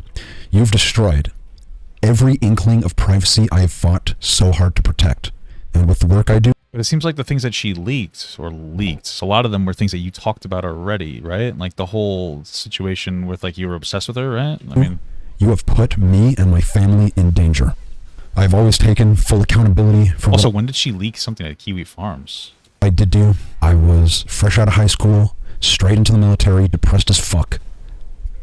And you're tearing down me because of who I was back then. I just think that your framing is such a fucking victim mentality when you admittedly were obsessed with this girl, and it seems like you legitimately did harass this girl. But okay, I mean... Alright. Like, even in that screenshot that you leaked where you're like, yeah, when I fucking sent that really fucked up video of me cutting myself to them, they called the cops instead of do the right thing, like call a counselor or something. It's like, dude, what the fuck are you talking about? I mean, go off, sis. This video's okay. Listen, personally, I would distance myself from this guy because he's just not good. So this is all I really want to say. Okay, so as of right now, I have a friend that doesn't talk to me anymore. Her name is Haley Rasmussen. She doesn't talk to me anymore because she hates me because I was a stupid idiot. But anyways, I just want to say to you, sorry. Wow. No, please, leave me alone. Okay. Sorry makes everything better, guys. All you have to do is say you're sorry, I guess. All right. What's the last 7 minutes of this? Yeah, anyone who knows Max in high school, he was a nice guy to everyone. He was nice to everyone. Oh, He why- never kidnapped someone. Then why does... Let alone Haley, his friend, and she definitely was not kidnapped. Then why does Anthony hate me? Am I allowed to say why? Anthony Field, Haley's boyfriend, Magnetar on YouTube, the one who published this video on me. Okay.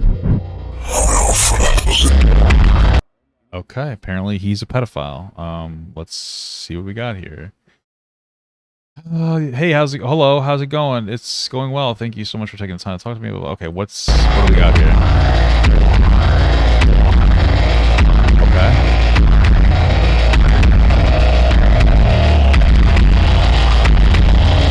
I want to talk to you about your history with Anthony. I was in marching band with Anthony when I was in high school, and he was a senior when I was a freshman.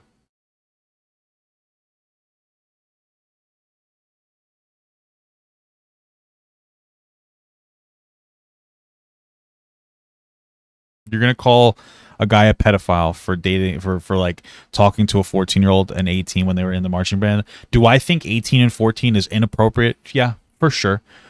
Is it protected in like every school? Yeah, for sure. Should we change? Yeah, for sure. Are you a pedophile? No. It's socially acceptable. It shouldn't be, but it is. And we have to understand that laws are a reflection of morals and vice versa. The fact that this guy might have flirted with or dated a 14-year-old at 18 is weird. He's not a pedophile. So it's really interesting that you're doing the same thing someone tried to do to you when they called you a fucking groomer for being 18, 20, and 17, and this person was dating somebody in their marching band of 18 and 14. But dude, come on. I mean, like, not every inappropriate thing is fucking grooming or pedophilia. This is so annoying. Did he make any advances at you? I mean, he was... Okay, this is really fucking pissing me off. I mean, he was one of those kids that was always naturally flirty. We were really good friends for the year we were in school together. There was never anything that made me feel weird about him. But after he graduated and went to work with the White House, he started texting me out of the blue, and I can't remember how... Started working at the White House. What the fuck? I got to the point in the conversation, but he eventually sent me a video of him touching himself. It was definitely random and not something I asked for, which is wrong. Unsolicited shit is wrong if what she's saying is true. Because I was at my best friend's house at the time, and he sent me while we were eating dinner, and I just remember slamming my phone down on the table and telling her I'd tell her about it when we were done eating. He asked for pictures in return, but I never sent anything, and he was a little miffed and tried to talk to me into it, but after that we never spoke again. From what I was able to discern from the Facebook, he had a girlfriend at the time. Thanks for telling me this. Were you a minor at the time? Yeah, I was a sophomore in high school, so I was probably 15. So he was 19 and she was 15. How was he in the White House? Okay. I'm sorry to hear that. Then I guess there's a picture of the guy. Can you confirm this man, Anthony Field, is the one who sexted you? This would be the one. What else do you have after he sent you that video? How are you feeling? I mean, it was a little weirded out because I hadn't really seen a penis yet. My friend and I laughed about it. I don't think Anthony and I ever talked again after that. Okay. Sounds like an inappropriate thing he did. I'm really glad y'all could laugh about it. I'm sorry that happened. Imagine you don't have the video or conversation. I don't. The phone is long gone by now. That's okay. Thank you so much. Okay, I wasn't really done with that. Jesus Christ. That's okay. Thank you so much. If there's anything else, I will contact you. Yeah, of course. Let me know. Cool. Great. Graduated high school, and he was an adult. He sent his genitals to a high... Confirm her story? He graduated high school, and he was an adult. Okay. He sent his genitals to a high schooler who was around 14 years old or 15 years old. We were, like, hanging out, and she was like, this guy sent me his penis. We're like kids, so we're just like, oh my gosh. And you can... I don't know if those were their exact words, but yeah. Okay. But yeah, I did know that he did that. Where was he working at the time? He was working for... He was, like, volunteering for, like, Obama. He was interning at the White House. But I've not made a video on him, despite wanting to all these years, because I do not want to harass them, and I feel this is not enough evidence to build an entire case against him. It's not. And even if he did send his dick to a 15-year-old 19, like, it's gross, but it's not, like, it's not predatory and it's not pedophilic. I'd say it's inappropriate. But again, we do have like Romeo and Juliet laws. I feel like right now what we're doing is we're trying to leverage a pedo accusation against somebody because you don't like them. You think it is? Well, you're wrong. I'm just letting you know. It's not pedophilic. I mean, you're just objectively incorrect. We have laws that protect this. I don't think we should. I went on a whole speech about this like a minute ago, so I'm assuming you just came in. I think it's wrong. I don't think you should do it. But society accepts this behavior. We have the Romeo and Juliet laws, so you'd have to fight that before you fought anything else, right? So we understand that like laws are a reflection of society, vice versa. So yeah, this isn't like the worst thing in the entire world. I don't think it's like really correct, but again, like there's a reason we have these laws. They went to school together, whatever. He's not a fucking pedophile, okay? I'm just letting you know. You guys have watered that word down for content to such a degree, and where we're throwing false accusations against each other just so that we can seem like morally virtuous over the other person. Because I couldn't have possibly been really inappropriate with this other girl since, you know, this guy's a pedophile. It just doesn't really work out. It's fucking crazy. So I have not and will not until we have more proof. We know that he has multiple victims spanning the past 8 years, and if anyone wants to come forward... What do you mean multiple victims of what? What do you mean? You're just saying you're not going to do anything because you don't have enough evidence. Now you're just making the argument that there's a lot of victims that have come forward. But like, so you're just saying that there are victims without showing us evidence? What the fuck's happening? Email me with the subject line, Anthony Field. I am not using this allegation to discredit Anthony or the rest of my 100% you are. exes. I hope the evidence and context I provided should be enough, but I do think everyone should know, and it explains why he is so passionate about tearing me down. It is why he put together all of these women in a group chat and spent 3 months to create a narrative in an attempt to silence me. It is why he uses manipulative language so that I can't defend myself without people immediately thinking I am lying. It is why he has been trying so hard to pester small commentary channels to cover the story. It is why he refused to handle everything privately and legally, even when I accepted his terms to have legal representation. And it is why he incessantly responds to every comment and tweet, making sure to call me a predator. He is the predator. I guess it's poetic that my abusers try to take me down. Like, hopefully there's more information here. Is this what the next video is supposed to be? Is that what the next video is? No, it's not. This is some random other person in this next video. Bro, this is like a shitstorm. Okay. Down with the help of a pedophile. So what have we learned today? I learned I can make a better and more honest video with more evidence by myself in less than a week than these 5 people can make in 3 months. I'm not trying to prove to you I was a good boyfriend. I was also always a spiteful little bitch after we would break up. I mean, because they would fucking sleep with someone they were talking to while we were still together. But the fact that they're trying to profit off of subjects like rape and CSA is probably one of the most fucking disgusting things you can do as a human being. You guys are the reason why it's so goddamn difficult to believe actual victims. I've reached out to my non-abusive exes. Some of them are, yeah. One of them actually had some pretty solid shit on you. I actually didn't believe her, especially after the way that you talked about it. So, yeah, interesting. Who wanted to speak up for me, but wouldn't because they are afraid of these women, because they have been harassed by them before.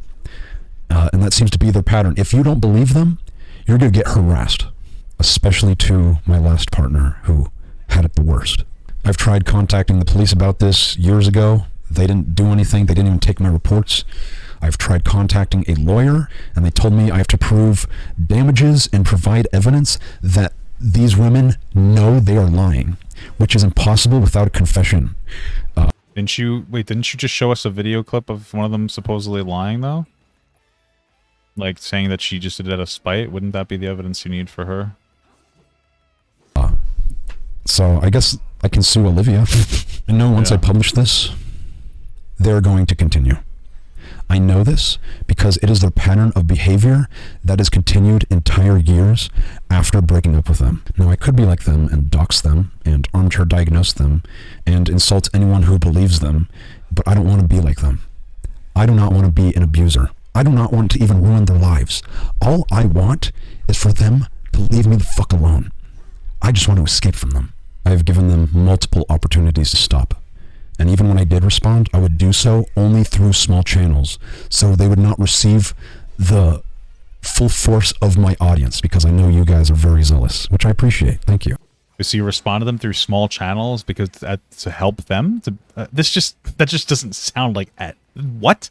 You're saying that these people are leveraging what you say, false accusations against you, and then you're saying that the only reason that you only responded through smaller channels so that they wouldn't get harassed? I just don't believe that at all. What?